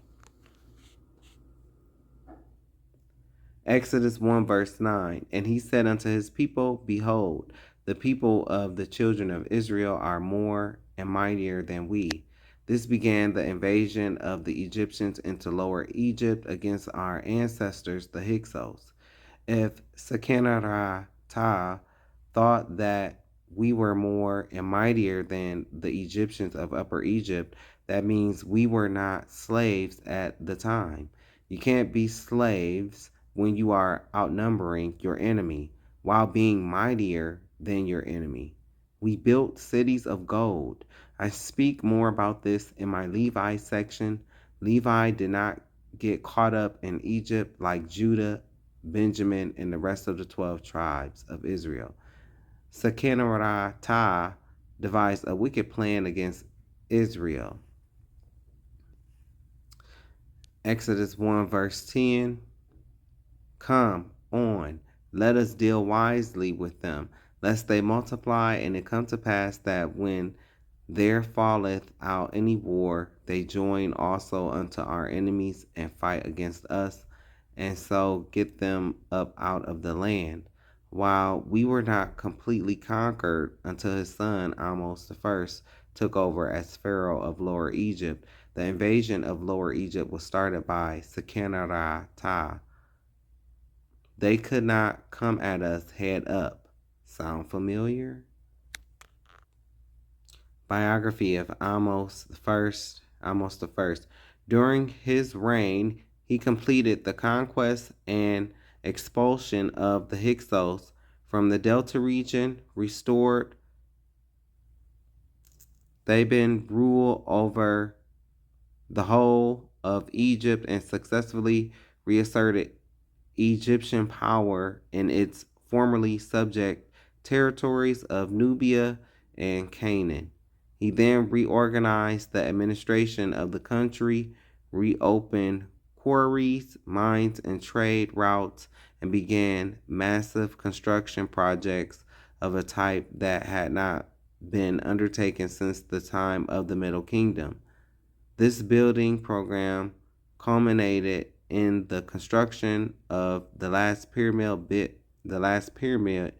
built by the native Egyptian rulers. Amos' reign laid the foundation for the new kingdom under which Egyptian power reached its peak. His reign is usually dated to the mid 16th century BC. From the time of Amos I until Ramses II, around 19 pharaohs had come and gone, while our people were building up Egypt like Amos I had originally set out to do. There is a huge section of history that is summarized between verse 10 and verse 13 in the book of Exodus chapter 1, King James Version. The receipt above from biography of Amos the First, matches perfectly with Exodus 1, verses 10 through 13. I tell people all the time that Genesis, while it's a lovely book, is more of an overview or a general summary of events like how Earth was populated, the Great Flood, and many other things that occurred during the Old Testament. If you want the real tea, if you want the real truth, you have to read the Apocrypha, the book of Jubilees, the book of Jasher, the Josephus, and many more. Okay, so a fitting example of why your pastor hates me. Pay attention because I'm about to show you. Genesis 25 and 29. And Jacob sought pottage, and Esau came from the field, and he was faint. Verse 30. And Esau said to Jacob, feed me, I pray thee, with that same red pottage, for I am faint. Therefore was his name called Edom. And Jacob said, sell me this day thy birthright. And Esau said, behold, I am at the point to die. And what profit shall this birthright do to me? And Jacob said, swear to me this day. And he sware unto him, and he sold his birthright unto Jacob. Then Jacob gave Esau bread and pottage of lentils, and he did eat and drink, and rose up and went his way. Thus Esau despised his birthright. Pastor, what was Esau doing out in the field that made him so faint that he was willing to give up his birthright? Even saying that he was at the point of death. Now, because they truly don't know the answer, they will usually deflect or try and change the topic. But I have the answer for you. It's from the book of Jasher, chapter 27. I will show you why you need these lost books. Book of Jasher, chapter 27. And Esau, at that time, after the death of Abraham, frequently went in the field to hunt. And Nimrod, king of Babel, I'm sure you heard that name before, the same was Amraphel, also frequently went with his mighty men to hunt in the field and to walk about with his men in the cool of the day. And Nimrod was observing Esau all the days, for a jealousy was formed in the heart of Nimrod against Esau all the days. And on a certain day, Esau went in the field to hunt, and he found Nimrod walking in the wilderness with his 2 men. And all his mighty men and his people were with him in the wilderness, but they removed at a distance from him, and they went from him in different directions to hunt. And Esau concealed himself for Nimrod, and he lurked for him in the wilderness. And Nimrod and his men that were with him did not know him. And Nimrod and his men that were with him did not know him. And Nimrod and his men frequently walked about in the field at the cool of the day, and to know where his men were hunting in the field. And Nimrod and 2 of his men that were with him came to the place where they were, when Esau started suddenly from his lurking place, and drew his sword, and hastened and ran to Nimrod, and cut off his head. And Esau fought a desperate fight with the 2 men that were with Nimrod. And when they called out to him, Esau turned to them and smote them to death with his sword. So that's what happened. And all the mighty men of Nimrod, who had left him to go to the wilderness, heard the cry at a distance, and they knew the voices of those 2 men, and they ran to know the cause of it. When they found their king and 2 men that were there with him lying dead in the wilderness. And when Esau saw the mighty men of Nimrod coming at a distance, he fled, and thereby escaped. And Esau took the valuable garments of Nimrod, which Nimrod's father had bequeathed to Nimrod, and with which Nimrod prevailed over the whole land, and he ran and concealed them in his house.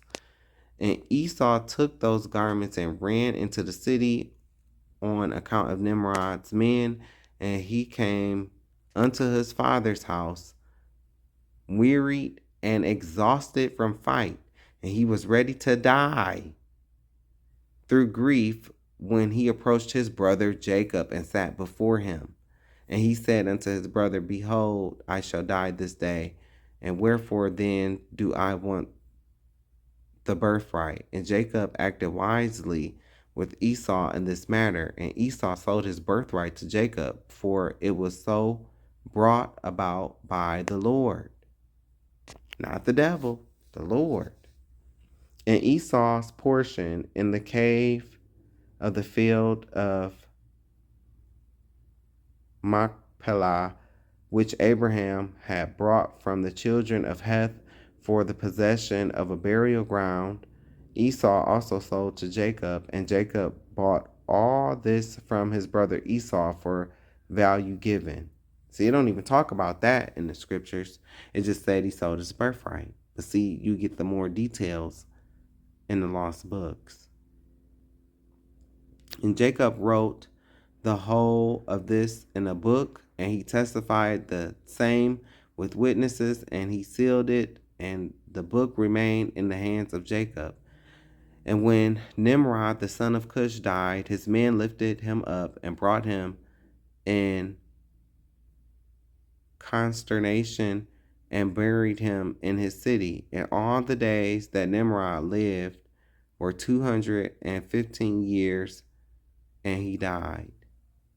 And the days that Nimrod reigned upon the people of the land were 185 years. And Nimrod died by the sword of Esau in shame and contempt, and the seed of Abraham caused his death, as he had seen in his dream. And at the death of Nimrod, his kingdom became divided into many nations.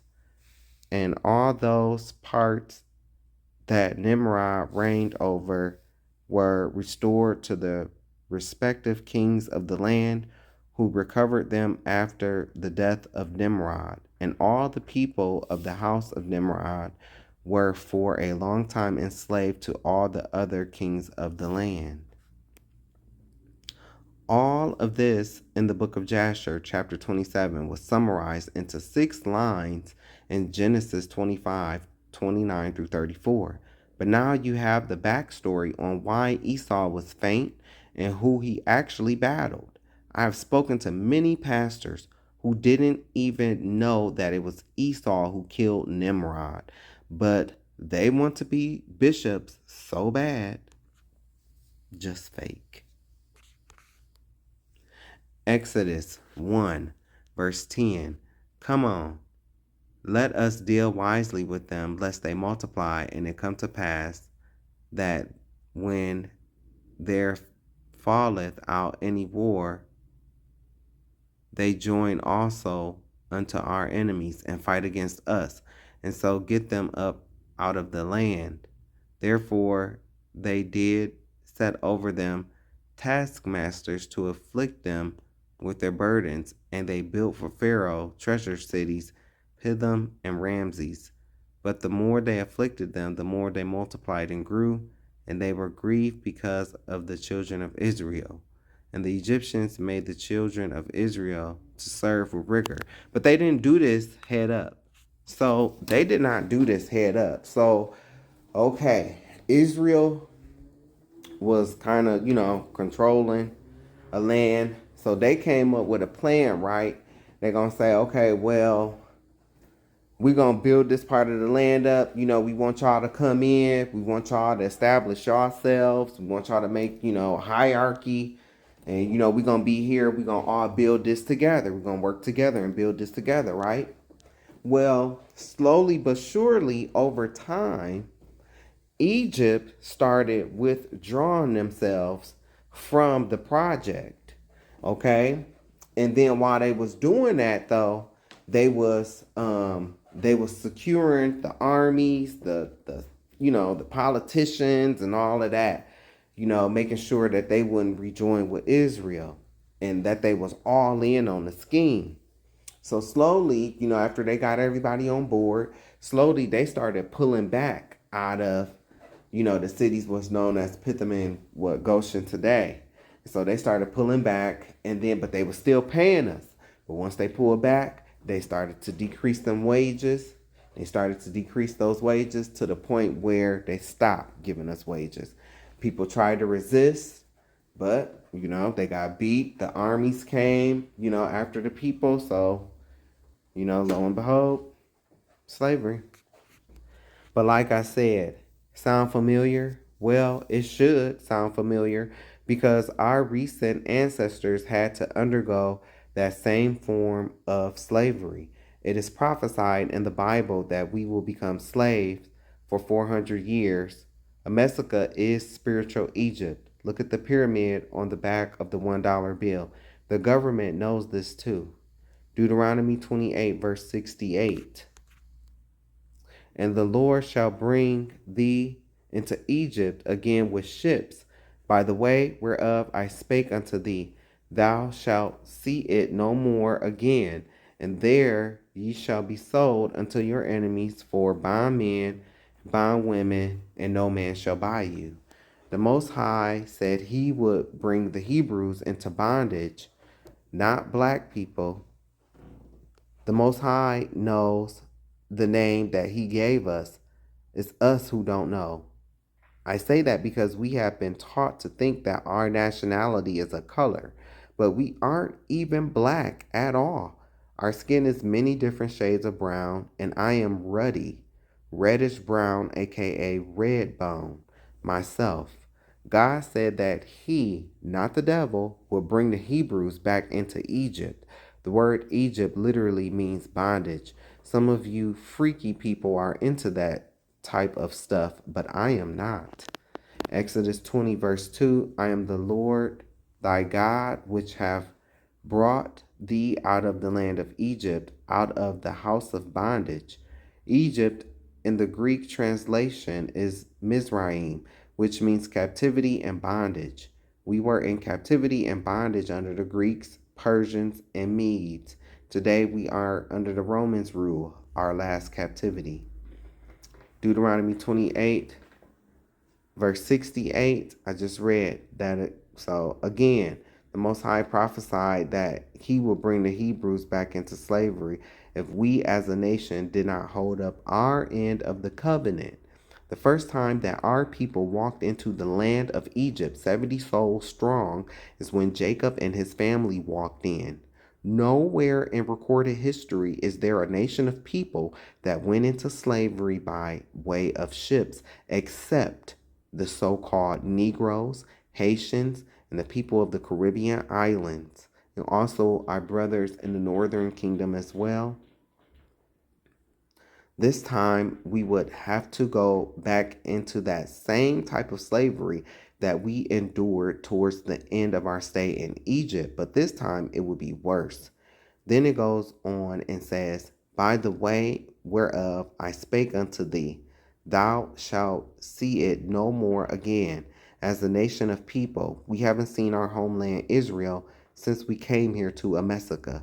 In fact, this government conspired with other nations, Psalms 83 King James Version, to place impostors in our homeland under some false Balfour Declaration of 1917. One more reason why Emesica and Europe are in the situation that they're in today. Through their school to prison pipeline, Negroes have been taught that our homeland is in Africa, but we were actually refugees in Africa. We migrated into Africa from Israel approximately 70 AD. The rest of the verse says, and there ye shall be sold unto your enemies for bondmen and bondwomen. We would become slave men and women again. The last part of the verse reads, and no man shall buy you.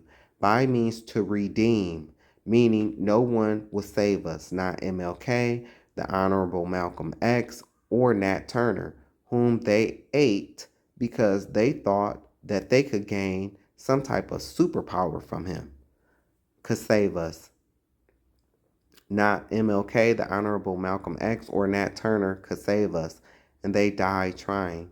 Even President Obama, who told you that you don't need a Messiah, couldn't accomplish this task, but he wouldn't even if he could. Yeshua, Christ, is our only Redeemer, just like Moses was in the past. And you see this, to be sold on board the ship. Find Hebos. Hmm. Mm, mm, mm. Yeah, they're gonna serve and protect, all right. They're gonna serve and protect the bleep out of Jacob, the bleep out of Negroes. Exodus 20, verse 14. And they made their lives bitter with hard bondage in mortar and in brick and in all manner of service in the field. All their service wherein they made them serve was with rigor. And the king of Egypt spake to the Hebrew midwives, of which the name of the one was Shipporah, and the name of the other Puah. And he said, when ye do the office of a midwife to the Hebrew women, see them upon the stools. If it be a son, then ye shall kill him. But if it be a daughter, then she shall live. The same things that happened to our people in ancient Egypt are happening to our people here in America, and that is no coincidence. Whose possessors slay them and hold themselves not guilty.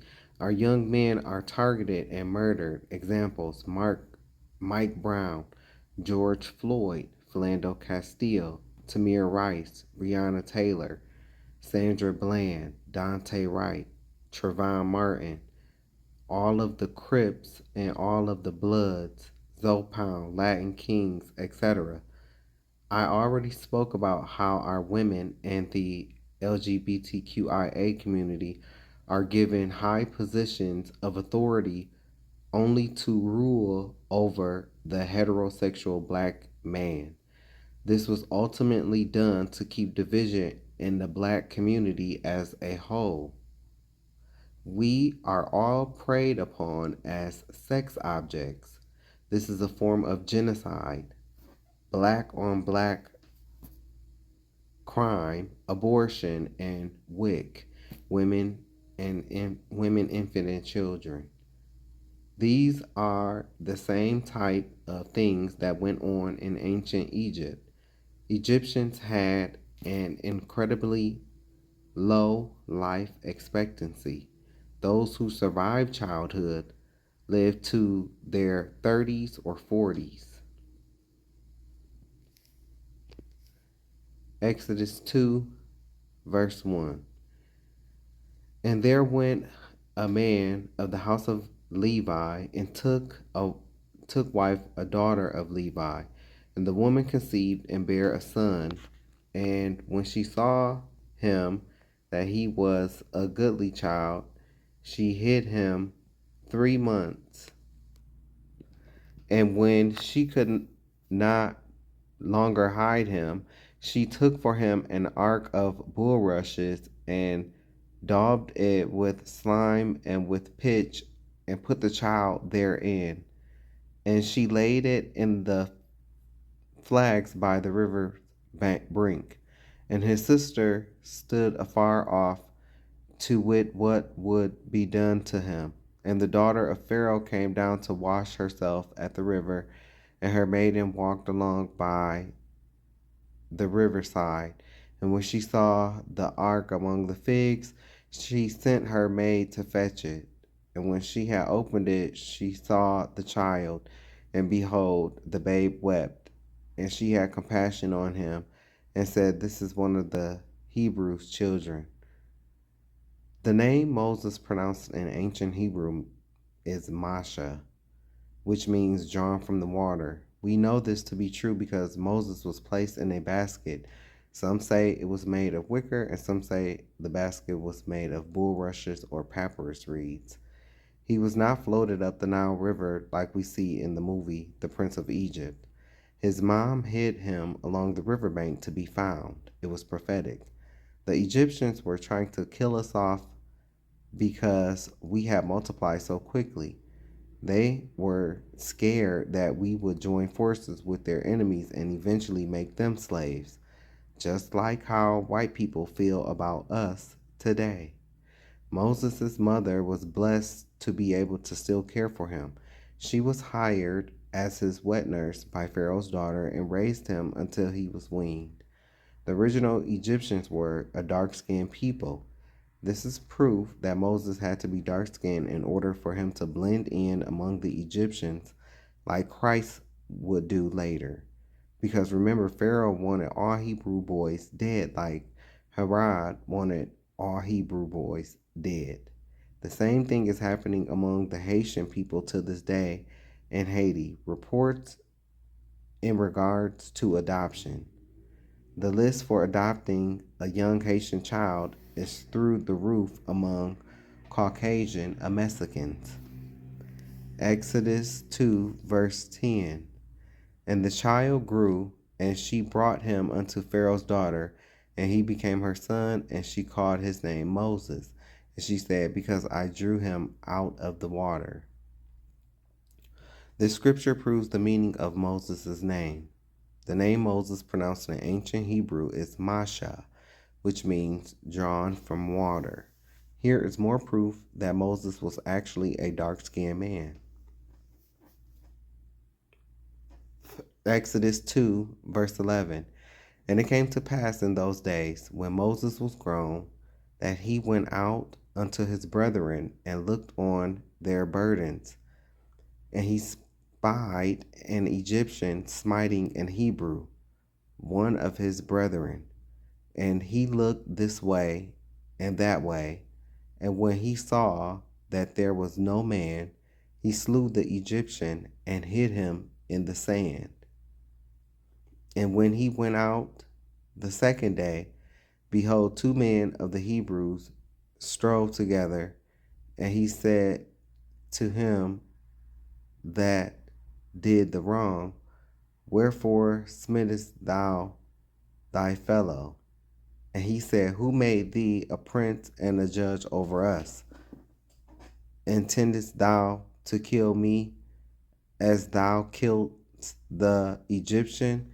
And Moses feared and said, surely this thing is known.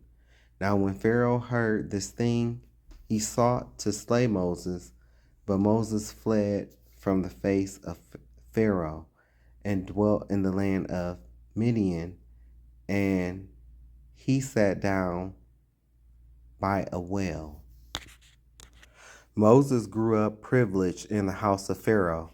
He was second in command, prince of the Egyptians, and even though he had all he could desire, he was not spoiled or rude like some of the other princes about which I have heard. When Moses saw the condition of our people while we continued to build Egypt, he must have felt some type of way about how his real people were being treated. Did you notice how the Most High still chose Moses and used him even though he killed an Egyptian man?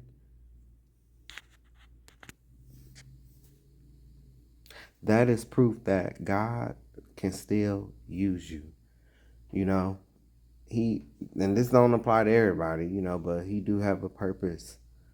Don't think because you done did this and you done did that, the Most High can't pull you out, because he can. I mean, we reading that right now. But he protected his people because that's what a real prince does. A real prince doesn't sacrifice the people in his corner. That's moving like a jester, which is even lower than a page in a royal court. In case you didn't know, a jester is a medieval or Renaissance entertainer, often a street performer or acrobat, known for their comedic acts and ability to mock authority figures, trolling. A page, on the other hand, is a servant, typically a young boy, who serves a noble or lord, often with duties like delivering messages or serving food. The Most High shall have mercy on who he wants to have mercy on, just like with Moses and King David. Please never think that the Lord can't use you. Don't give up, because God can change our situation at any time. Exodus 2, verse 16. Now the priest of Midian had 7 daughters, and they came and drew water and filled the troughs to water their father's flock. And the shepherds came and drove them away. But Moses stood up and helped them and watered their flock. And when they came to Reuel their father, he said, how is it that ye are come so soon today? And they said, an Egyptian delivered us out of the hands of the shepherds, and also drew water enough for us and watered the flock. Egyptians are dark-skinned people. Kemet means black. I just told you that in um, the King Solomon lesson, a few lessons back, when King Solomon is compared to the tents of Kedar. So Egyptians are dark-skinned people. Kemet means black. If Moses was a white person, then why are these women mistaking him for an Egyptian? Moses was a dark-skinned Hebrew, Haitian from the tribe of Levi. Sac passe. Exodus 4, verse 1. And Moses answered and said, But behold, they will not believe me, nor hearken unto my voice. For they will say, The Lord hath not appeared unto thee. And the Lord said unto him, What is that in thine hand? And he said, A rod. And he said, Cast it on the ground. And he cast it out on the ground, and it became a serpent. And Moses fled from before it. And the Lord said unto Moses, Put forth thine hand, and take it by the tail. And he put forth his hand, and caught it, and it became a rod in his hand. That they may believe that the Lord God of their fathers, the God of Abraham, the God of Isaac, and the God of Jacob, hath appeared unto thee. The Most High was showing Moses a miracle to make him understand that he is with him, because Moses was feeling very much like, get somebody else to do it. Moses wasn't playing. Our people weren't even grateful that Moses had saved them from getting beat by that Egyptian man. Even worse, our people were already gossiping.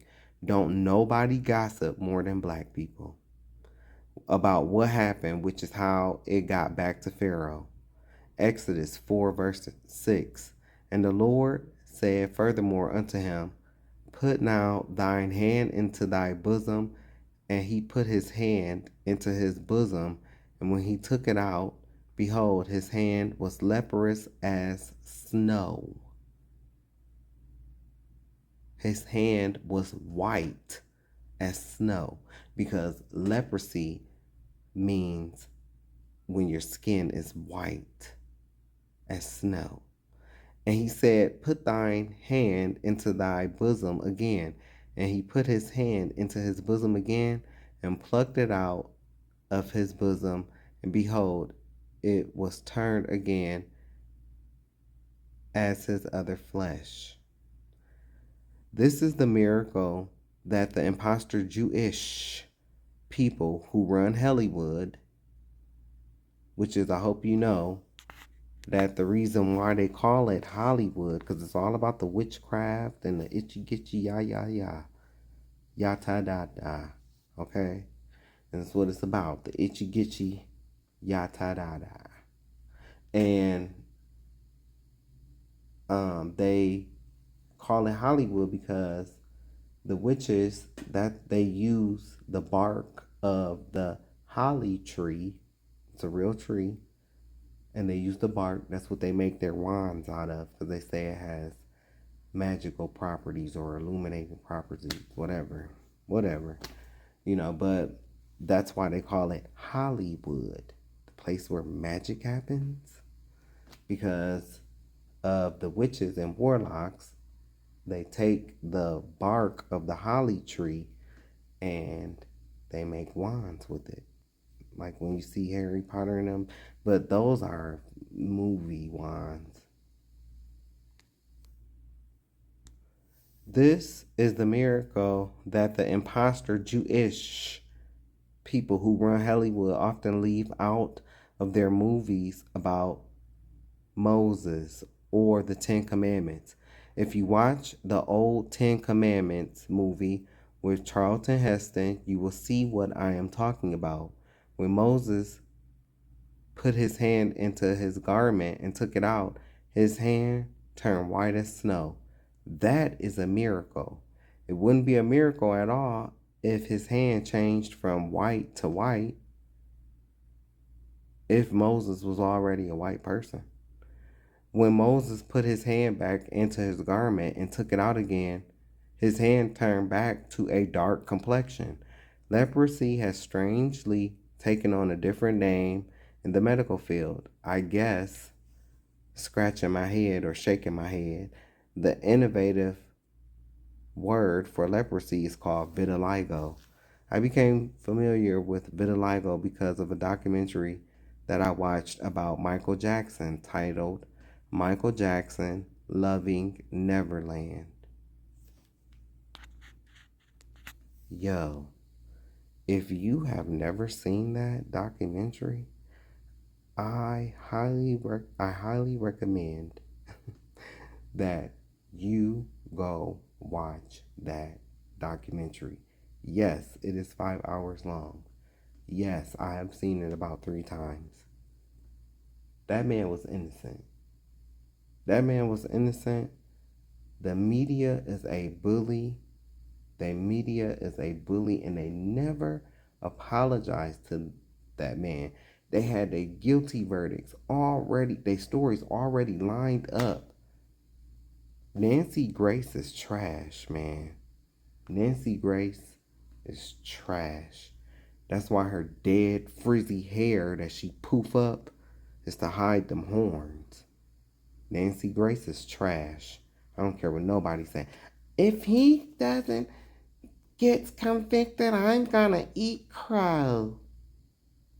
No, it should have been, if you don't get convicted, you should go to hell. But whether he was convicted or not, we both know that's where you're going. But anyway, that documentary was the tea, the truth. But vitiligo is a skin disease where your melanin leaves your skin. According to the Bible, when this happens to a person, it is called leprosy, as it was stated in verse 6. Let's investigate the law and get clarity of what leprosy really is, because the world wants to teach that leprosy is large bumps or boils in the skin. Leviticus 13, verse 1. And the Lord spake unto Moses and Aaron, saying, when a man shall have in the skin of his flesh a rising, a scab, or a bright spot. See, they didn't have the word pimple back then. They didn't have the word pimple. But that's what they're describing here. Listen to it. When a man shall have in the skin of his flesh a rising, it kind of looks like a scab or a bright spot, and it be in the skin of his flesh like the plague of leprosy, then he shall be brought unto Aaron the priest, or unto one of his sons the priest. And the priest shall look on the plague in the skin of the flesh, and when the hair in the plague is turned white, and the plague in sight be deeper than the skin of his flesh, it is a plague of leprosy. And the priest shall look on him and pronounce him unclean. If the bright spot be white in the skin of his flesh, and in sight be not deeper than the skin, and the hair thereof be not turned white, then the priest shall shut up him that hath the plague 7 days. Man, it's a pimple or a hair bump even. You know them hair bumps, man. They can, especially when you have a beard. Oh my God.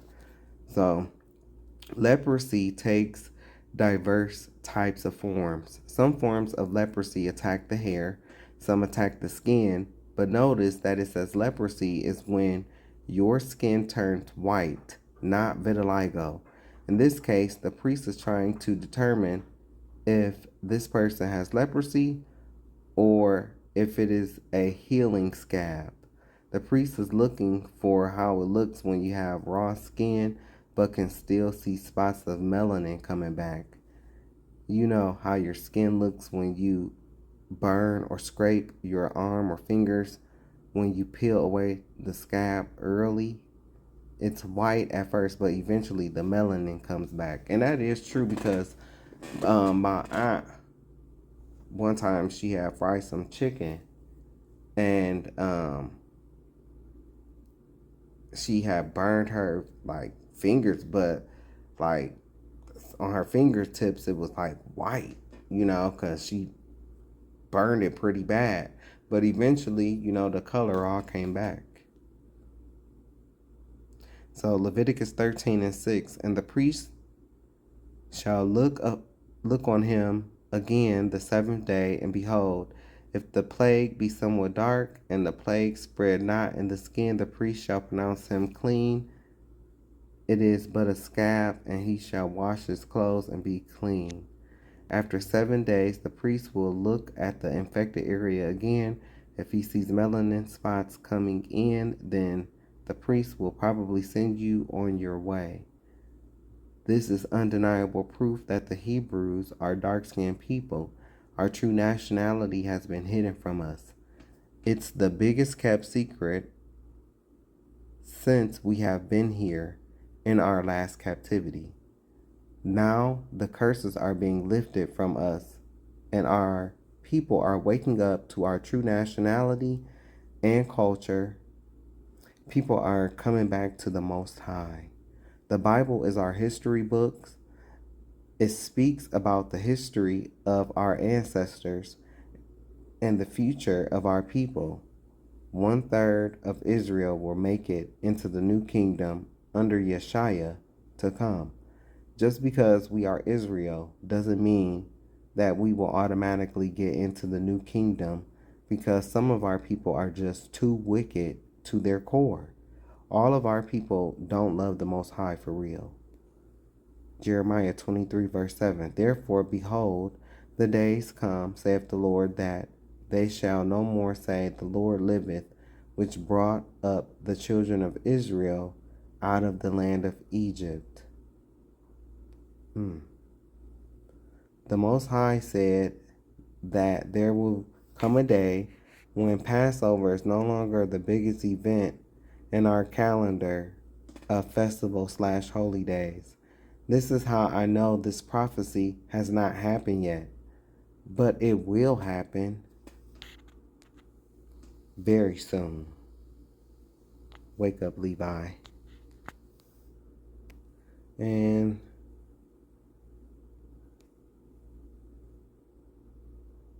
this is the picture, last picture.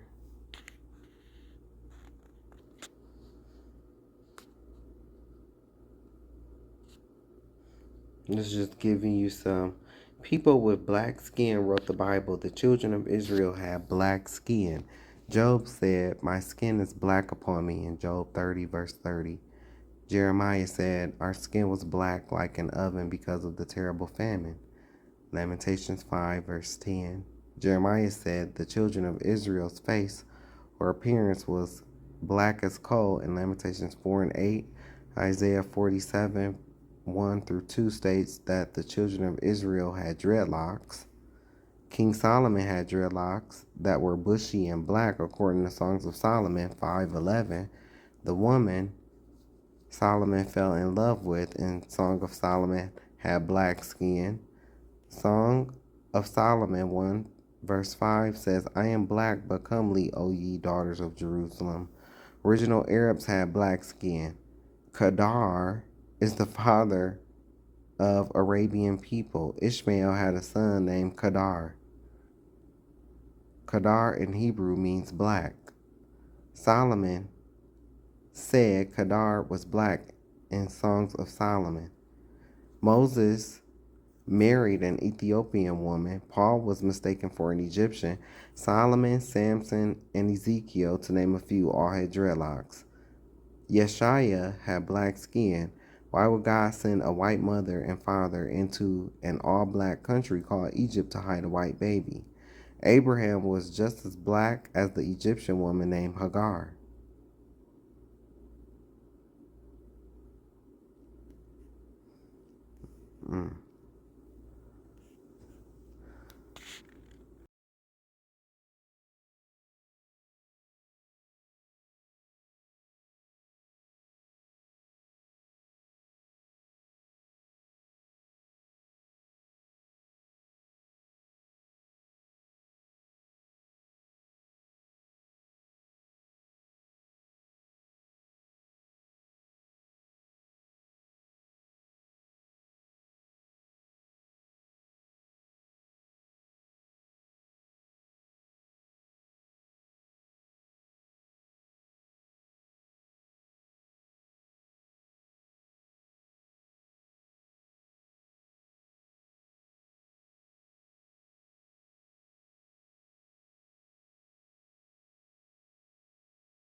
Oh yeah, see, cause little John, he don't know what he talking about. You know, he don't know what he talking about. It can't be that. He don't know. God ain't told him nothing, cause he crazy.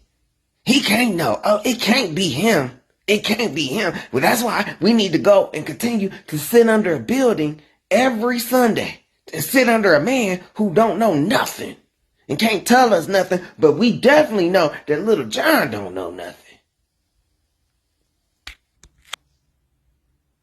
Oh yeah, cause he don't know nothing. He don't know what he talking about. You know, he know that history. He might know that history, but yeah, you see, he don't know. He don't know what he talking about. Yeah, I see that stuff he be sharing on Facebook. I see that stuff, you know, but he don't know what he talking about, cause I've been reading the Bible for 20 years and still don't know nothing. Still can't explain how you get 3 days and 3 nights from Friday to Sunday. But I've been reading this Bible for 20 years, so that means that I automatically know more than him. But somehow I can't explain to you what's going on in the so-called Middle East of Africa. I can't explain it. No, I'm just focused on these lessons on shame, which I'm the embodiment of shame. It's ironic, a man getting up to preach about shame, the embodiment of shame. Now I'm going to focus on teaching you wrong, that Christ rose on Sunday, even though I ain't got no proof of that. I can't explain it in scripture. And I must be stupid because I come from Scott High School, because I can't explain how I get 3 days and 3 nights from Friday to Sunday.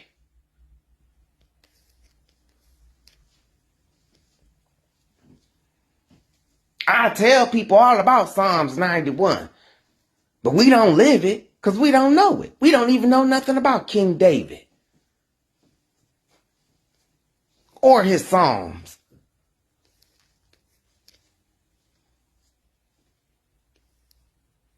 Yeah, see, cause that little John, he don't know nothing. You know, he been talking about Iran. He been talking about Iran for years, and you know, ain't nothing happened. Ain't nothing happened. A few years later.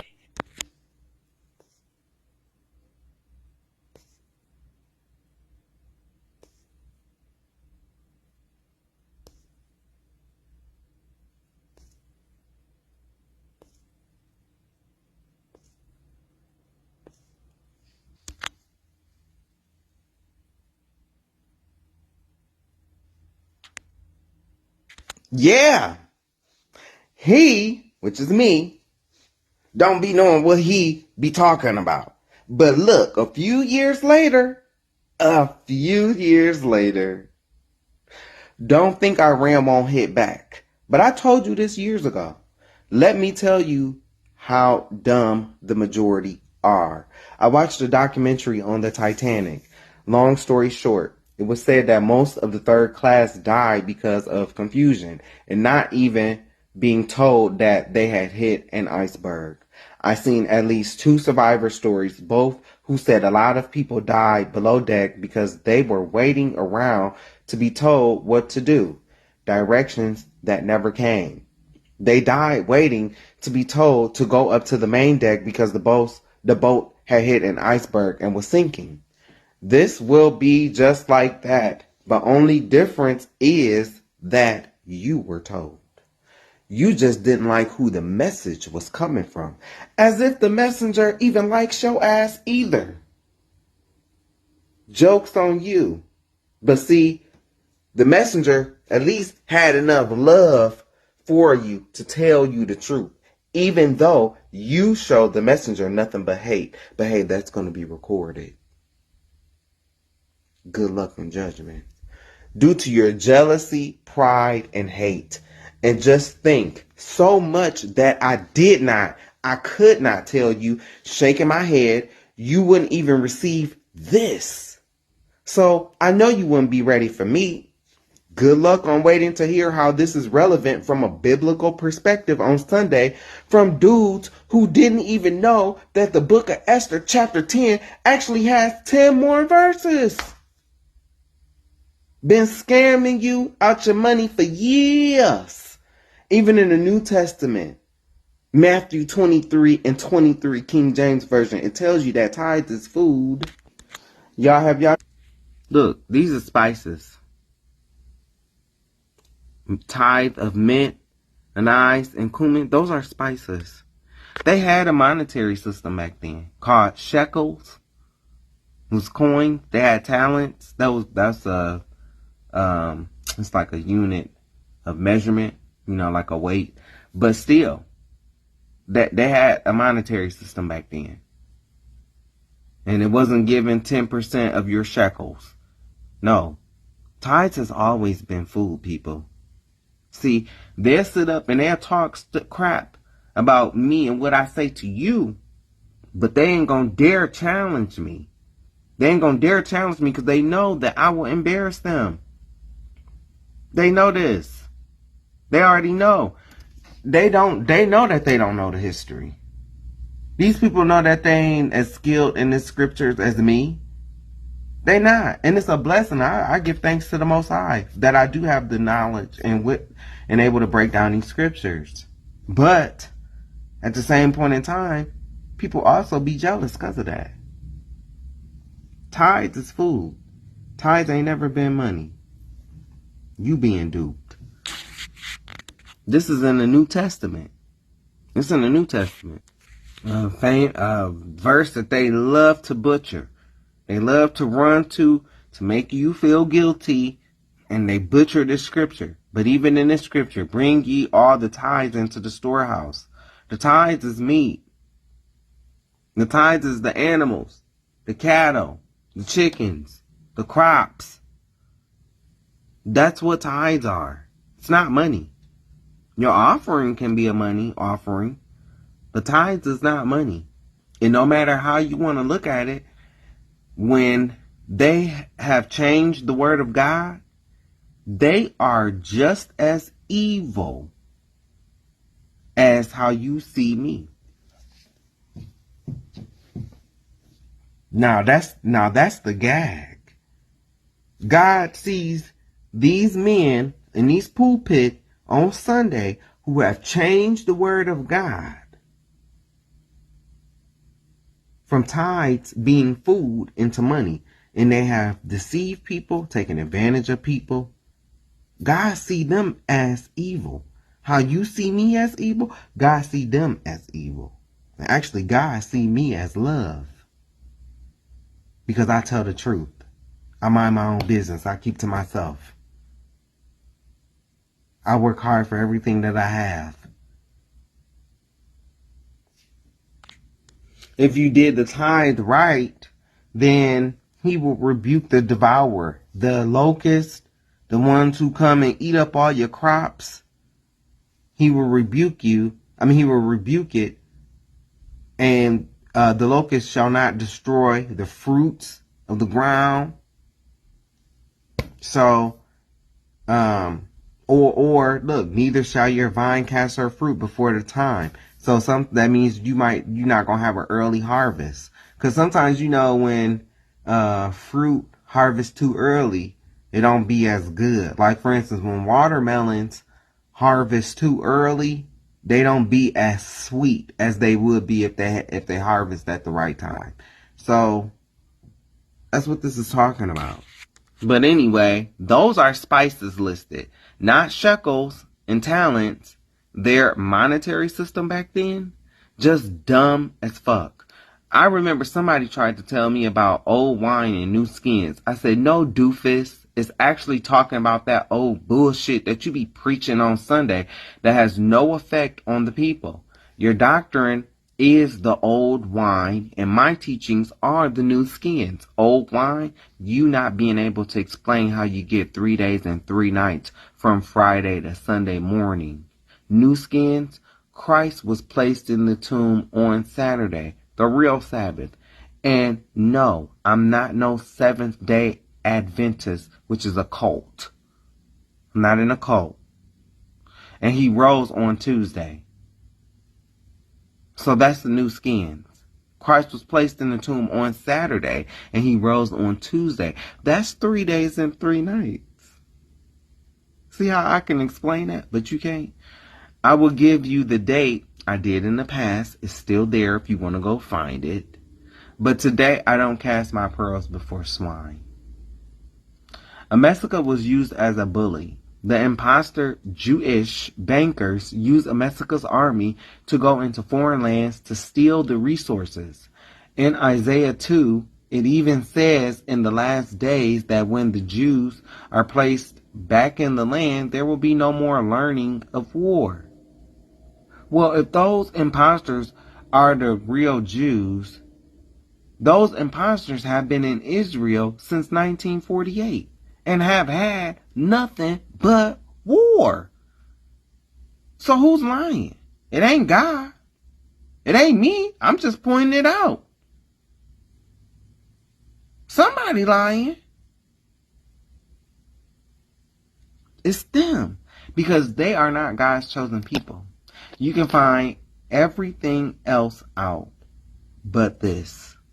Amesica has no business getting involved, being on the brink of a civil war, an economic collapse, no allies, homeless crisis, etc. Is it becoming more clear why President Dump wants a golden dome? It will be built just like his fabulous wall. One day you will be in church and then boom! One day you will be at a bar, slamming your back on the ground, and then boom! And then the aftermath is gone. How did this happen? When? How did this happen? Why? Because that's how dumb people are today. They're just dumb.